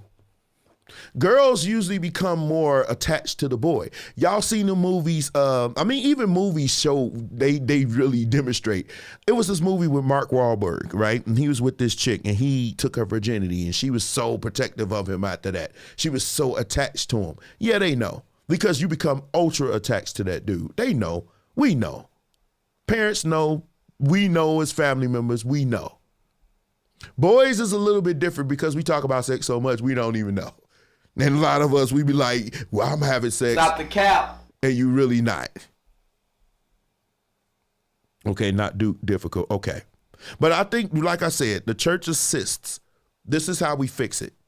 I don't believe that the sitting down really works, but you got to do something. You can't have somebody that's openly promiscuous to sleep with everybody in the world. You can't have them up in front of people. I get it. I get it. You can't have it, but I think it works. I just don't think it does. It only hits people like musicians because you're taking our money away. It hits us differently. But like for regular people, no. But young people, what I'm learning, and I'm about to go, but what I'm learning is a lot of youth don't come to church because they want to do what they want to do. And so when they hear people on here say F the religious system, it kind of hurts us to gain the youth because anything, they want anarchy. They don't want to do structure. I'm on here telling you, I believe if I could go back, I'm too far in the game now. Not that I'm a whore or anything. I'm not out here for the streets, but I'm just saying if I knew then what I know now, I probably would at least wait until I was engaged. I would at least waited because men, we don't have a heightened levels of oxytocin, but we could be hooked on you. It's called P-whipped. You could be P-whipped. Your nose will be, back in the day they say your nose wide open. That was really for a man. That was P-whip. That's when you created a bond with a woman. And usually it's the ones with the geysers. It's usually the one with the Deep Throat 3000. Those are the ones that turn us out. But I just feel like the church just needs to assist. That's where we are right now. But if the parents ain't doing much, that's why this subject is so tough, because it starts at home. And we've already established long ago that the nuclear family is in trouble because you got single moms and you got absentee fathers. So it's really kind of hard to have that stability because the man ain't seeing stability and the girl ain't seeing stability. So if you a woman and you out here and you a strumpet, guess what? Your child gonna grow up and it's gonna be the same thing. It's gonna be the same thing all over again. And what you gonna do? Because when they gonna look at your daughter because they see you and your daughter see you, and eventually She belongs to the streets. That's gonna be your testimony. That's gonna be your testimony. So I don't know. Leave in the comment section. I'm anxious. This was a difficult one because it's so far gone. That's why it's so difficult. And we just explored why. Those of us who've experienced sex, whether you were married and divorced, assuming that your husband was in good, if you've had sex and you've experienced good sex, you know good and dang on well that's something. I've seen the memes. Give up one. Sex, this, and nobody was giving up sex.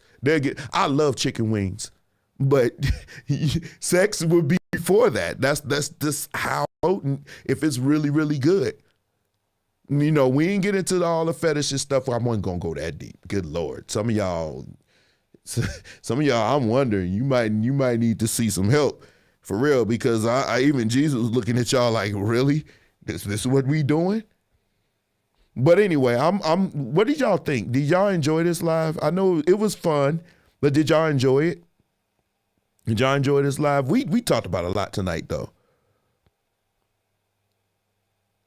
But I'll wait for your answer. Did you guys enjoy this live today? I enjoyed doing this for you.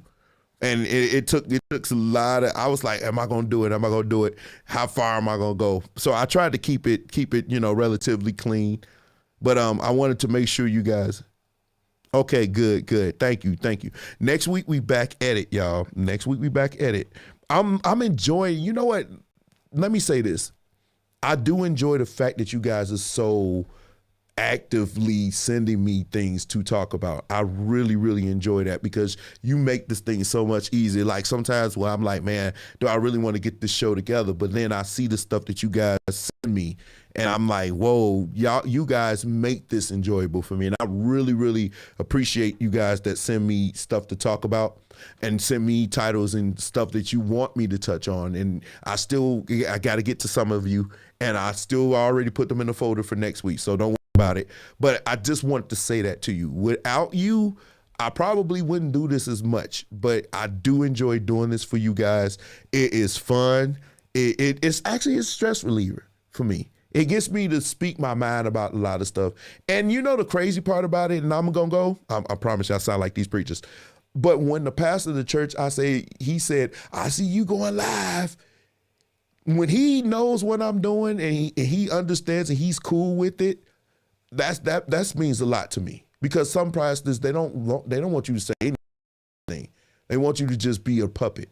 Bishop Hudson is not like that. I'm glad that he actually encourages us to do our thing and have our words or whatever. And he laughs and he talks about it. And actually, he actually gave me some information a couple of times, and I really, really appreciate Bishop Hudson. Bishop Hudson is a clown. Well, I mean that in the most jokingly way. He's funny. He's very funny, and I really appreciate that. But I love you guys, and I'm about to jump on here. Should I eat this late? I think I might just have some grapefruit juice and go to bed. But I love you guys. I'm about to jump over here. What music? Yes, I did play Kevin Samuels' music. I just like the bass line. It wasn't about him. The bass line is hitting. It's hitting like something else. But my music is pretty good too. Next week we touch on something else. I got your somebody sent me something. I might put something together about that. But send me your topics. I'm interested in talking about what you want to talk about, because without you, there is no show. 2 fingers, one love. I'm out. I love you guys. Take care. Don't go, just stay